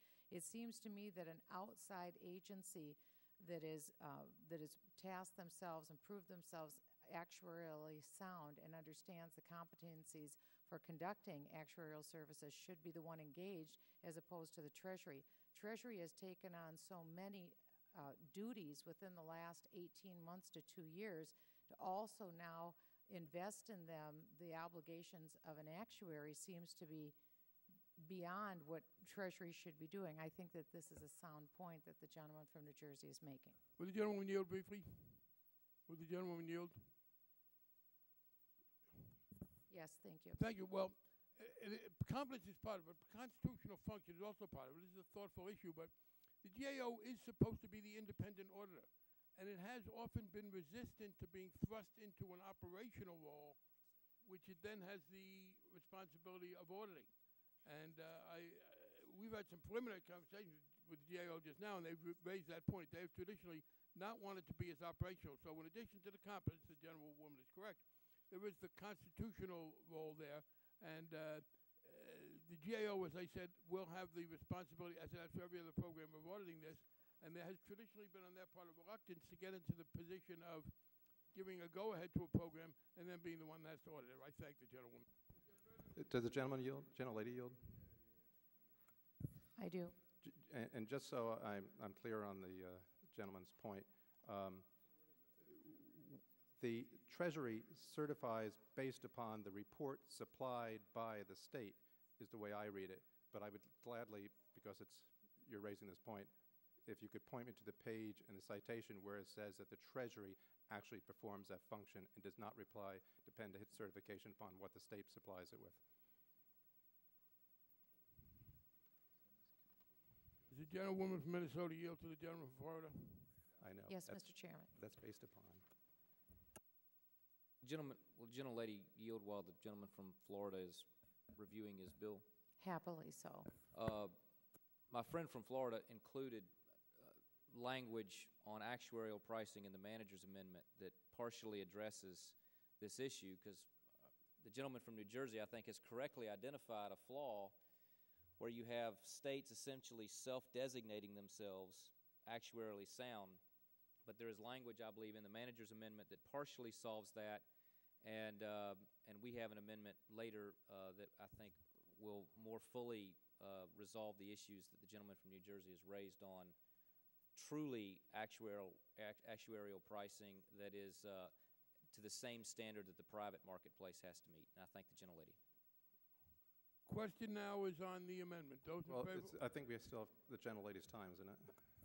I yield back. Oh, wait. Question now is on the ladies does not yield back. The gentlewoman has yield back. Does the gentlewoman wish to unyield back to yield further to the gentleman from New Jersey? I imagine, Mr. Chairman, a woman could change her mind, so I would yield to the gentleman from New Jersey if he so chooses. And I will just reiterate my point that if the gentleman from Florida has the answer, that I would be happy to understand it, because that'd be a good point to raise. Sure, I'll be glad to do that if I yield to. The gentleman from Minnesota now yield to the gentleman from Florida. I really, really do, yes. Thank you, gentleman from Minnesota. On the bottom of page 21, actual pricing, it says the price of coverage under reinsurance contract under the title should be an amount established by the Secretary at a level that annually produces expected premiums that shall be sufficient to pay the reasonably anticipated costs of all claims, loss adjustment expenses, all administrative costs of reinsurance coverage offered under this title, any such outwards insurance as described in Section 305C3, as the Secretary considers prudent, taking into consideration the demand for reinsurance coverage under this title. And through the gentlelady, does that not, I'll just ask because goes back and forth, refer back to the reports provided by under page 14, conditions of grants of eligibility, that it is the states that programs submit to the Secretary reports setting forth and such information, how they shall be able to repay it back and so on and so forth. That's yielding through. Yeah, the answer is yes, but it has to be done through the Secretary. I'm not saying that the states aren't going to provide information. They are. But then the Secretary has to say that the information is acceptable. I yield back. I thank you. The gentlewoman's time has mercifully, for all of us, including her, expired. We appreciate her willingness to be the forum. And the question is now on the amendment. All those in favor will say aye. Opposed, no. No. The noes have it. The amendment is not agreed to. The gentleman from New Jersey asks for a roll call. Those joining with him will signify. A roll call is ordered, and the gentleman from Florida, Mr. Putnam, is now recognized to offer an amendment. Thank you, Mr. Chairman. I have an amendment at the desk. Clerk will designate the amendment. Amendment to H.R. 2555, offered by I ask that the reading be dispensed with. The gentleman from Florida is recognized. Thank you, Chairman. The gentleman from New Jersey, as I said earlier, has correctly raised an issue, and this amendment, I believe, goes a long way towards remedying that problem, which is that in many cases there's shenanigans at the state level where they're essentially self-designating themselves to be actuarially sound. In working with the sponsor of the bill, Mr. Klein, we have strengthened the actuarial pricing language in the underlying bill, and this has been included in the manager's amendment.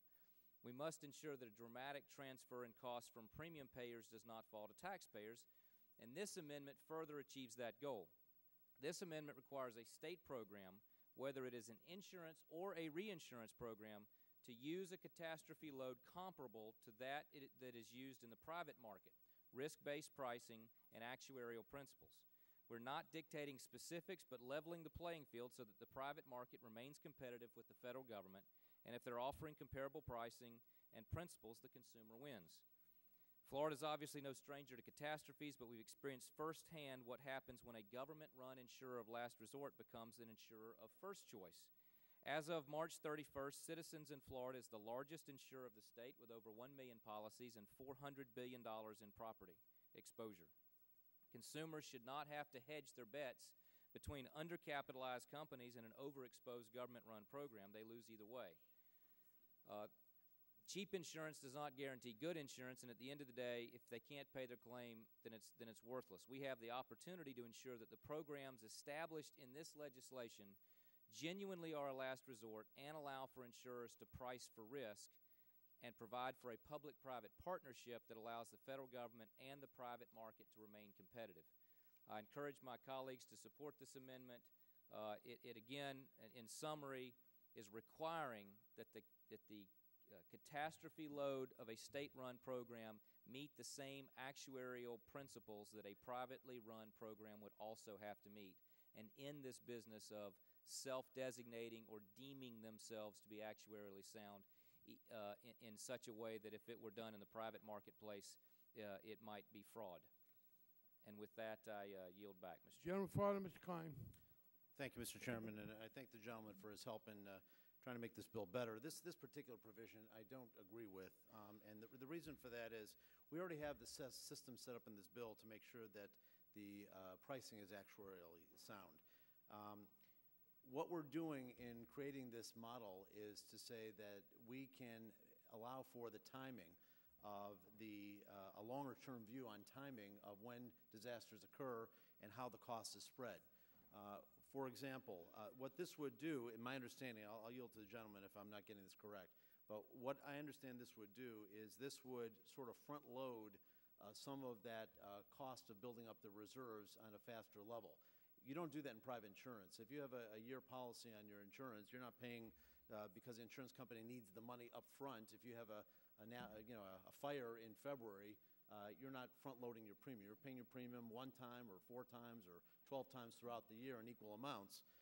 What this would result in would be front-loading, and again, I think that's not something that is necessarily going to make this any stronger actuarially. So I would oppose the amendment, and I'll yield to the gentleman if I'm not understanding the principle right. Well, I guess it's all in how you view it. It requires the state insurance program to have the same load as a privately run system, which would be risk-based pricing. And if the net effect of that is that states have been misleading up to this point, then they would have to remedy that to be eligible for the program that we're debating creating here today. But it is essentially truth in pricing, which is to say that states can no longer have this practice of deeming themselves actuarially sound when the money's just not there. And so I very much appreciate the cooperation that your office has given us in incorporating portions of this into your manager's amendment, but this language is a firm declaration that the public reinsurance market and the private reinsurance market will be playing by the same accounting rules. Let me reclaim my time, Mr. Chairman. If we still have time left. Yield to me. Sure. I think we're getting close here. There seems to be an agreement. There's some specific. I did note as the amendments were pre-filed, and that's why I'm glad when they are, that the gentleman from California, Mr. Campbell, has an amendment. I wonder if the party, if the two gentlemen from Florida could look at the Campbell amendment. Do they have copies of that with the Campbell amendment 9.5 be distributed quickly? It shouldn't take a lot of time. Just give one to the two gentlemen from Florida right away. Give one to Mr. Putnam and one to Mr. Klein. And one to Mr. Garrett.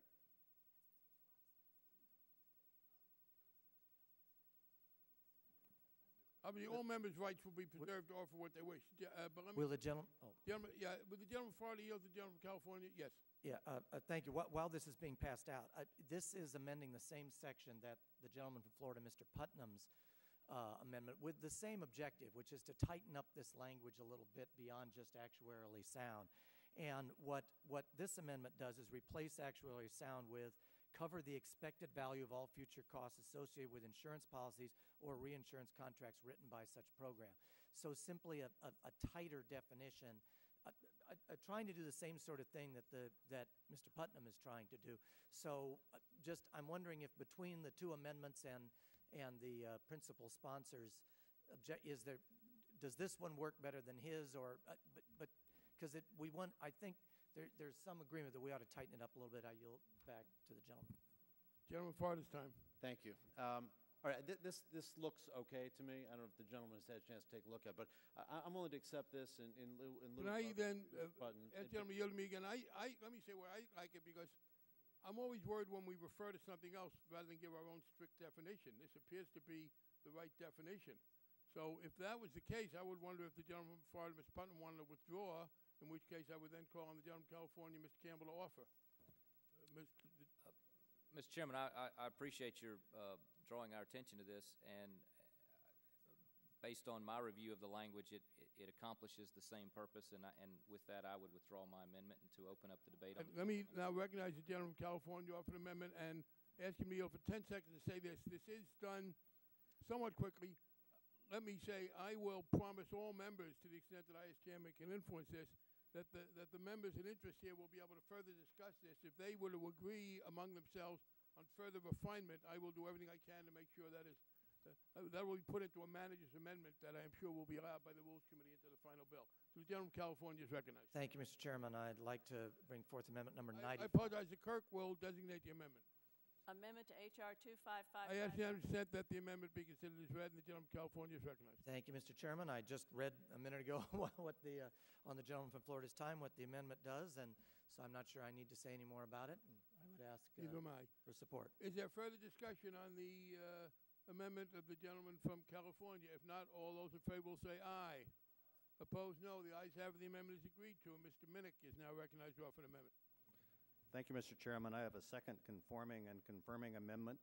It clarifies that the debt guarantee... The clerk will designate the amendment. Amendment 65 or 66? I ask unanimous consent the amendment. Which one? It clarifies that the debt guarantees... we know which one. I'm sorry. It's 65. It's number 66. 66. Okay. Amendment to H.R. 2555. I ask unanimous consent the amendment be considered as read, and the gentleman from Idaho is recognized for 5 minutes. This amendment clarifies that the debt guarantees of this bill cannot be applied to properties within the Coastal Barrier Resources System. Enacted by Congress in 1982, this provision prohibits direct federal subsidies for development of coastal barrier areas designated in the Coastal Barrier Resources System. To be clear, these areas can be developed, but federal taxpayers do not underwrite these investments because of the cost and risk associated with development in this area. This amendment continues that policy, which is a common sense policy, saving the taxpayers and other participants in insurance pools substantial amounts of money, and also serves the purposes of better conservation implicit in the Coastal Resources Act, which was enacted in Congress over 25 years ago. I urge your support for this amendment, and I yield back. Gentleman from Texas, Mr. Neugebauer. No, the gentleman from Florida, Mr. Klein. I support the amendment. There being no further debate. Whoa, Mr. Chairman. I apologize, gentleman from Florida, Mr. Putnam. Could the gentleman please define the limits of the Coastal Barrier Resources System? It would appear to include, on first glance, Mr. Klein's district. So, I would yield to the gentleman to answer the question. It is defined in the 1982 Act, and basically is the barrier reef areas on the Carolina coast. Exclusively on the Carolina coast? I cannot confirm it's exclusively the Carolina coast, but it does not include areas. It does not include other barrier islands in other states? That's my understanding. Well, could we get a confirmation that it's only the Carolinas problem? I'm going to withdraw it temporarily, and let's get the physical definition.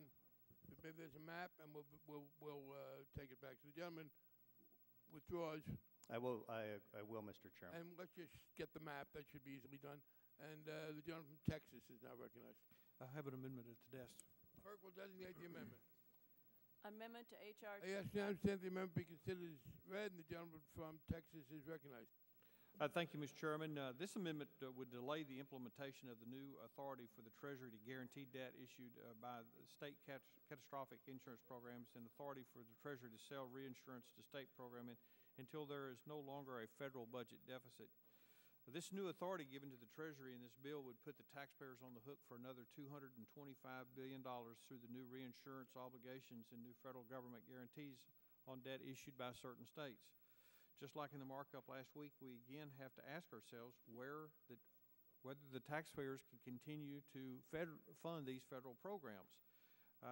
this is another basically bailout opportunity for the American taxpayers. Regardless of how many members feel about this bill, it's still the fact that we are going to borrow 41 cents for every dollar we spend under our current budget responsibilities.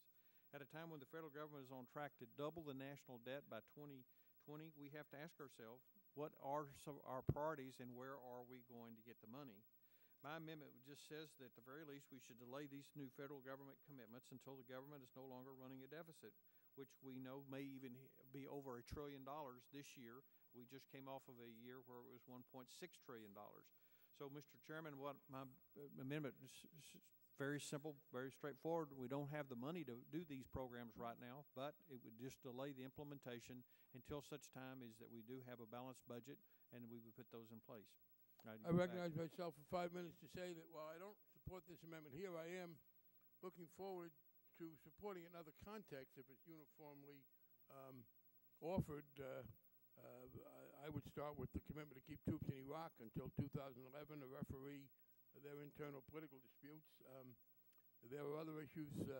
I know we have pending a proposal to subsidize Brazilian cotton farmers so we can preserve the right to subsidize American cotton farmers. I'll be glad to support such an amendment at this time. Those have more general application. My problem with this in part is that it singles out a particular group of people and disproportionately burdens them with regard to this principle. I also believe that we are making every effort to make sure that this is not a significant, not in addition to the deficit. So while the question of deficit is an important one, and I will myself with others be talking about areas where we should be making substantial reductions, we're now debating whether or not where 3,000 Marines should be, in which part of Okinawa. I would like to see them brought home. There are whole ranges of expenditure that we make that seem to me of less value than helping people who want to pay insurance at actuarial rates set up an insurance program for themselves. So we all regret that there is a deficit, but penalizing the people who have been the victims of these natural catastrophes does not seem to me an appropriate response. Is there further discussion? If not, the question is on the amendment. All those in favor will say aye. Opposed, no. No. The noes have it. The amendment is not agreed to, and the gentleman of Texas has for recorded vote. A recorded vote is ordered. I will note to members that members should plan after the votes today to spend probably an hour here as we do recorded votes. Is there a further amendment to be offered? The gentleman from Minnesota. Thank you, Mr. Chairman. I have an amendment at the desk. 37 or 38? Thank you, Mr. Chairman. This amendment... No, the clerk asked which amendment to the gentlewoman of Minnesota. It is 37 or 38? 37. The clerk will designate the amendment. I'm sorry. 37, she said. Amendment to H.R. 2555 offered I by ask unanimous consent that the reading be dispensed with. The gentlewoman is recognized for 5 minutes. Thank you, Mr. Chair. The amendment pertains to Title I, Section 104, and it would prohibit the newly created National Catastrophe Risk Consortium from employing a lobbyist or hiring a lobbying firm. It prohibits this new GSE from making campaign contributions to candidates or political committees. It also prohibits this new GSE from providing any gifts or gratuities to federal, state, or local elected officials. Mr. Chairman, I believe that the taxpayers should not be required to pay lobbyist salaries or have their tax dollars used for political contributions. It is also incumbent upon us to carefully review pending legislation to close loopholes which would invite conflicts of interest and unethical behavior.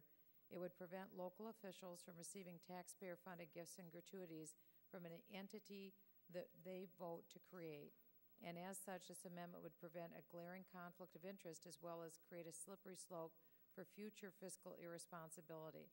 Ultimately, whether we agree with this legislation or not, according to Title I, the purpose of the National Catastrophe Risk Consortium is to maintain an inventory of catastrophe risk obligations held by the states, issue securities, and coordinate reinsurance contracts. It is not to expand its political clout or to cultivate a coterie of friendly politicians. Mr. Chairman, I believe it's important that we learn from Fannie Mae's intense lobbying-based efforts to expand its influence on Capitol Hill. Therefore, I believe it is important that we pass this amendment to ensure that this new GSE is not given the power of self-aggrandizement. So my amendment would, in short, stop the GSEs from benefiting politicians at taxpayer expense, and I urge my colleagues to pass this amendment. I would ask that the passageway between myself and the clerk be somewhat freed up. The gentleman from Florida. Thank you, Mr. Chairman, and thank the gentlelady from Minnesota. The intent is fine, and the amendment sounds fine. One question, if you could respond. Are you trying to also include members of the consortium, such as states? Are you trying to stop them from advocating for changes in this thing, or is it literally lobbyists and paid people like that? I'm fine with that point, but I think it gets a little confusing, and I think the language needs a little clarity to make sure you're not talking about members, which members are states. If it's the government entities itself, I think that's an overstatement. If it's, the organization hiring lobbyists and all the things you talked about, I'm perfectly fine with that. If you just want to clarify that point. And that is, the gentleman is stating it correctly, that I'm speaking specifically of lobbyists, and it would be also, this would also include state-employed lobbyists. States and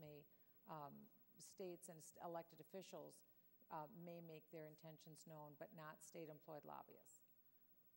If I can ask for yielding of time there.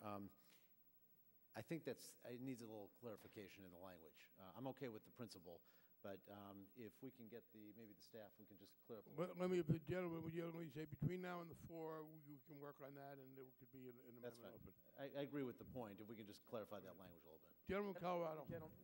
Yeah, I'm looking at the point that you're making right now. It's on second page from lines 3 to 17, and it says state and then dash. The consortium may not dash. So I don't know if it's the state may not or the consortium may not employ or retain any person who engages in influencing legislating. So maybe that the gentlelady doesn't want states, advocating on behalf of their people, but I'm not sure that this is the right bill to seek that. No, this does not prohibit the states from making that. Would the gentleman from Colorado yield?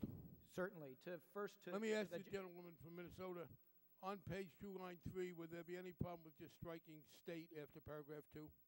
Say consortium? Is there any problem with that? That would be fine, Mr. Chair. All right, I ask unanimous consent that the bill be amended on line 3 to strike the word state and put in all capitals the word consortium. Okay. Without objection, so ordered. Is there any further debate? If not, the question is on the amendment. Those in favor will say aye. Aye. Opposed, no. The ayes have the amendment is agreed to. The gentlewoman from Minnesota has one more amendment. Thank you, Mr. Chair. I have an amendment at the desk. It is Amendment 38. Clerk will designate the amendment. Amendment to H.R. 2555 offered by Mrs. Bachman of Minnesota. Page 34, after line 5, add the following new section. Section 505, repeal. Effective at the end of December 31, 2014, this act is repealed. Notwithstanding such repeal, the provisions of this act, as in effect immediately before such repeal, shall apply with respect to any outstanding obligations entered into under this act before such appeal. Mr. Chair, the amendment before us is fairly simple. It's one that we've all seen before as members of Congress. It would sunset this legislation after December 31st, 2014. And prior to that, it would require the systematic review of the effectiveness of this legislation before 2015, or the legislation would expire, primarily for the fact that the American taxpayer is on the hook for $225 billion, not to mention $175 million in program authorizations.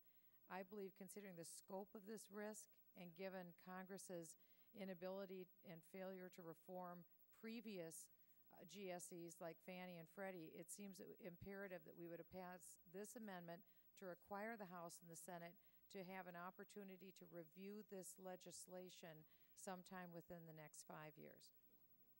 Gentleman from Florida.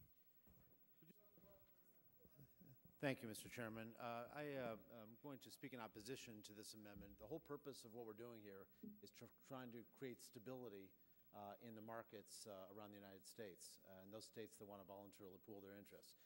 By doing so, part of what we're trying to accomplish is, instead of going from 1 year reinsurance contract to the next year's reinsurance contract with a very short time frame. We're trying to establish longer-term pools, bonds, a bond market that may have 5, 10-year, 20-year bonds, and you can spread the time frame of risk over a longer period of time. So the notion of ending it after 4 years is the exact opposite, and it would obviously undermine the whole purpose of what we're trying to accomplish. So we're looking for stability. Longer term is the way to do this.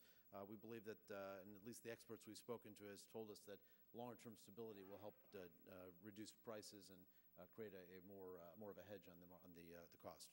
Is there further debate? If not, the question is on the amendment. Mr. Chair? The gentlewoman has already spoken for 5 minutes and has no time. The gentleman from New Jersey. Does the gentlelady wish to be yielded to? Thank you. There you go. I believe that the gentleman's position would be reinvigorated by allowing this review, because there would be a measure of accountability and transparency that wouldn't be available otherwise. The fact of knowing that Congress will take this up for review within 5 years would put all of the stakeholders on notice that this has to work, that there is an accountability factor, almost like a grading system built in. And I would like to see sunset legislation added to almost every piece of legislation that Congress puts together, because it would put all of us on notice that we have a timeline of accountability, so that ultimately we would realize that the legislation has to be effective. Without that level of accountability, this could morph into something akin to Fannie and Freddie. And again, I think that's of great concern to many Americans. I recognize myself for 5 minutes, and I regret the fact that for a very long period of time, Congress did not act with regard to Fannie and Freddie. I'm very proud that in 2007, when I became chairman, it was one of the first bills we passed in the House, and it took the Senate a while to catch up, but we did finally get a bill passed. I wish it had been done earlier, but I was, of course, not in a position to control that. As to this bill, I think it's a terrible mistake when you're dealing with property in particular to put us on this short leash. And it's especially the case, look, we have these problems.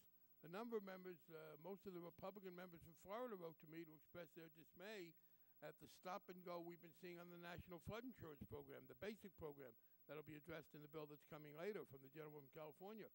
And we have this problem with the United States Senate frequently. So to do a program and to subject it to the whims of the Senate and have it cut off is a mistake in any case. As to having a sunset everything, I have been thinking about that. I remember a number of amendments and programs that have come from both sides that haven't had that. I must say that I do not think that is a principle that is applied consistently. In my experience, people offer sunsets to bills they don't like, and then the same people offer bills they do like, and the sunset has disappeared. But the fundamental issue is this is a particularly inappropriate place to put it. We've seen the damages that come from the stop and go with the Senate. I understand people don't like the whole program. And if people don't like the whole program, they should vote no. But it's very hard to argue rationally that you could be in favor of this program and want it to be on a stop and go basis subject to those kind of hiatuses. Is there further debate? If not, the question is on the amendment. Those in favor will say aye. Opposed, no. No. The noes have it. The amendment is defeated. The amendment by the gentleman from California is now in order. Thank you, Mr. Chairman. I'd call amendment number 96. Clerk will designate the amendment. Amendment to H.R. 2555. I ask unanimous consent the amendment be considered as read, and the gentleman is recognized. And could I just ask, for a show of hands, we're just trying to schedule, are there further amendments to be offered? Any members who have? I have one after this. Gentlemen, one more. Are there other amendments that are to be offered? I'm sorry, but I'm told that there are amendments, and I do not appear to be speaking very clearly. I apologize for that. Are there further amendments to be offered? I'm just trying to get a count after the two from Mr. Campbell. No, yes, just on this bill, not on the defense supplemental or on the foreign aid bill or the Constitution. The gentleman from California is recognized. Thank you, Mr. Chairman. This very short amendment reduces the authorizations in Title II from $5 billion for earthquake to reduce them by 30%, from $5 billion on earthquake to $3.5 billion, and on other perils from 20 to 14. I think these amounts are adequate, and this is simply to again, to try and tighten things up in the bill, including the authorizations and potential costs. I yield back. Gentleman from Florida. I thank the gentleman from California for all of his assistance in making this bill a little bit better each step of the way here. What I'd like to ask you to consider, the $5 to $3.5 billion is okay. Taken from 20 to 14, I'd like to reconsider that at $17 billion. Try to take it in the middle there. I still think that I'm more inclined to go with $20 billion, but I understand the notion of trying to make it a little tighter. So if you'd consider $17 billion, I would support that. Then I would, Mr. Chairman, I would ask unanimous consent to amend this amendment. Sold for $17 billion. Without objection, and I yield back. More formally, $17 billion is substituted for 20, for 14. The amendment is amended. Is there further discussion? If not, the question is on the amendment offered by the gentleman from California as amended. Those in favor will say aye. Aye. Opposed, no. The ayes have it. The gentleman from California is recognized for one more amendment. Then the gentleman from Florida. My remaining amendment is amendment number 98. Amendment. Clerk will designate the amendment. Amendment to H.R. 2555 offered by Mr. Campbell of California. Page 30 after line 14, insert the following new paragraph and redesignate the succeeding paragraph. Request unanimous consent that the amendment be deemed as read. Without objection, the gentleman is recognized for 5 minutes. Thank you, Mr. Chairman. This is another sort of tightening amendment, if you will, relative to the state programs.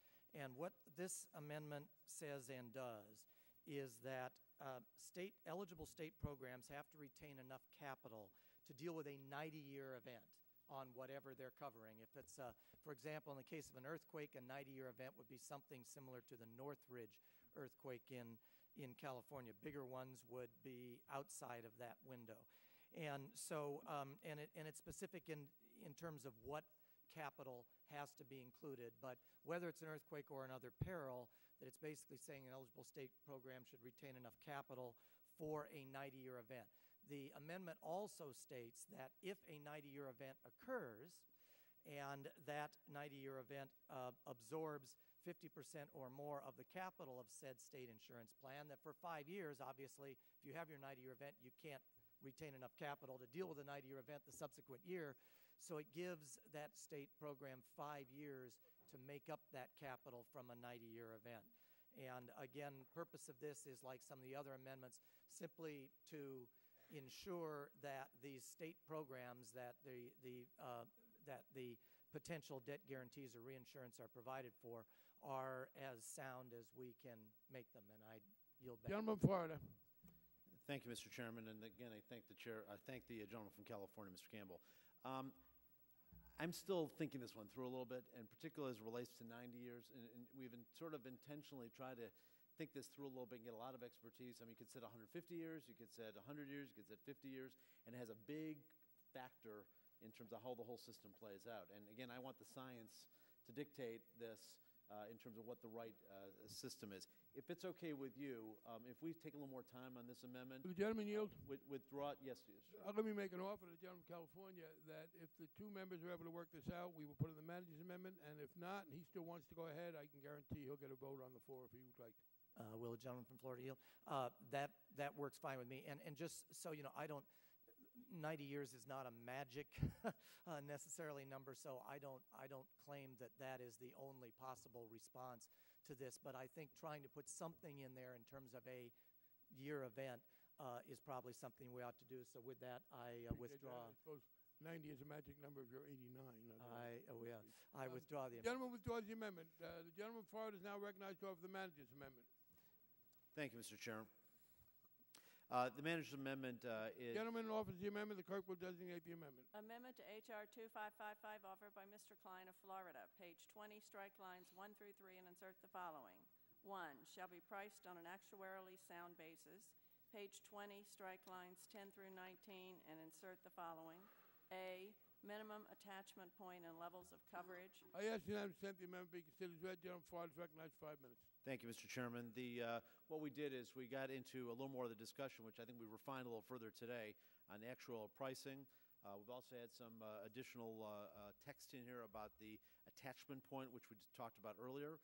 We have more language in here about mitigation, which is an important part of recognizing that the way we're going to get control over this long term is mitigation. And lastly, there are some technical changes. Is there further discussion on the manager's amendment? The gentleman from California. Thank you, Mr. Chairman. I was just trying to see if the manager's amendment was written before some of the other amendments were inserted, and I'm not sure I know the answer, but I believe on page 4 of the manager's amendment, where there's something, page 30, line 2, I think may not make any sense given the amendment that was adopted that I put forward, and I'm not sure if that's the case or there's any conflicts here, but I just wanted to raise it. Mr. Chairman? Mr. Chairman? The gentleman from Florida. Yeah, my understanding is, and yes, we have made some changes and refinements today, but I don't think there's anything that's inconsistent language-wise. But I think we're going to go back and take a look at this, and if we have to get some clarity and clean up some of the things between now and the Fair enough, just technical. Absolutely, no, I appreciate yield that. back. The question is on the manager's amendment. Those in favor say aye. Aye. Opposed, no. The ayes have it. I now, I'm sorry, I take it back. I vacate that, and the gentleman from New York is recognized to speak on the manager's amendment. Thank you, Mr. Chairman. I want to thank Mr. Klein for bringing these different issues up. I think all of us recognize that our residents should have access to adequate insurance. This will give them the ability to rebuild after a storm, earthquake, or any other natural disaster that may encounter. You know, unfortunately, especially with the tornadoes that we just saw in Mississippi. I was happy to work with Mr. Klein to include language in the manager's amendment. Our language will require that the state programs and the Treasury Secretary account for additional risk beyond what is considered when pricing annual average claims. Additionally, the rates and reinsurance coverage costs must be comparable to similar types of coverage in the private sector. This language puts in safeguards to ensure that all state programs and the reinsurance contracts created under this bill are adequately funded and able to handle costs of a natural disaster. I appreciate my colleague working with me to address these concerns, and I thank you, and I yield back the balance of my time. The question now is on the manager's amendment. Those in favor will say aye. Opposed, no. The ayes have it. All amendments having been offered, I move the previous question on this bill. Those in favor will say aye. Aye. Opposed, no. The previous question is ordered. We will now put this bill aside to take the votes, and I now call up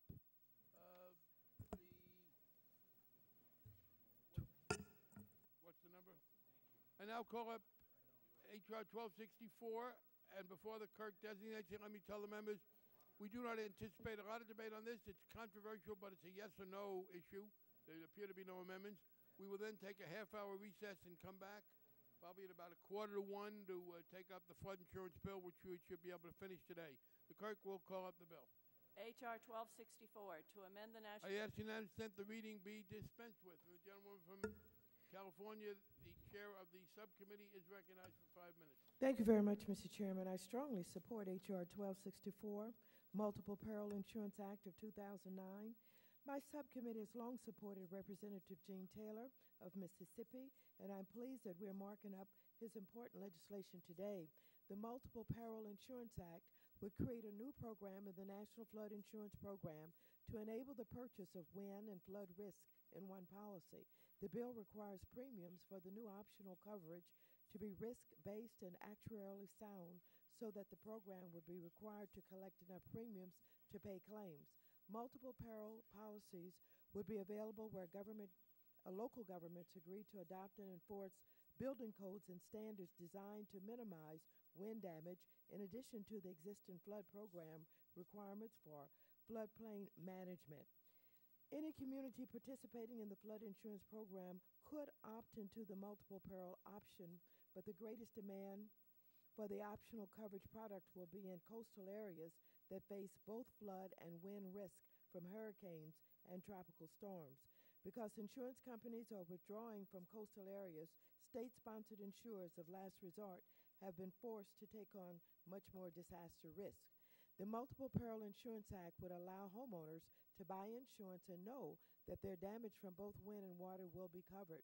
This is primarily a concern after a hurricane, where the worst destruction is typically caused by a combination of wind and flooding. Homeowners would not have to hire lawyers, engineers, and adjusters to to determine what damage was caused by wind and what was caused by flooding. This bill would set residential policy limits at $500,000 for the structure and $150,000 for contents and loss of use. Non-residential properties would be covered for $1 million for structure and $750,000 for contents and business interruption. Once the new optional coverage program is enacted, a private insurance market should develop to offer coverage above the limits. This would allow insurance companies to design policies that would have the equivalent of a $500,000 deductible for residential properties or a $1 million deductible for non-residential properties. Through my travels to the Gulf Coast region of this country, I have seen firsthand the damage caused by natural disasters related to both wind and flooding. With hurricane season rapidly approaching, I urge my colleagues to stand with me in support of this crucial legislation. I yield back. Gentleman of Minnesota. Mr. Chairman, the National Insurance Flood Program carries a debt of more than $18 billion. I'm concerned this proposal to add wind coverage to the flood program would overwhelm the NFIP, which is now in dire straits and would likely need to borrow even more money from the Treasury if there's a major storm this year. The Senate has already rejected this approach by an overwhelming 4-1 margin. I urge members to strongly oppose it again today, and I urge a recorded vote. It is on the bill offered by the gentleman from California. Those in favor will say aye. Aye. Opposed, no. The gentleman from Minnesota asks for a recorded vote. Those joining will signify. A sufficient number having signified, a recorded vote is ordered. We will now recess until 12:45, at which point we will take up the flood insurance bill. And I will remind those who are listening, we will then have a series of roll calls on the FHA bill and the bill we just dealt with and any that come up from the flood insurance bill after the last series of votes today. That is presumably around 4:30 or so this afternoon. We are in recess.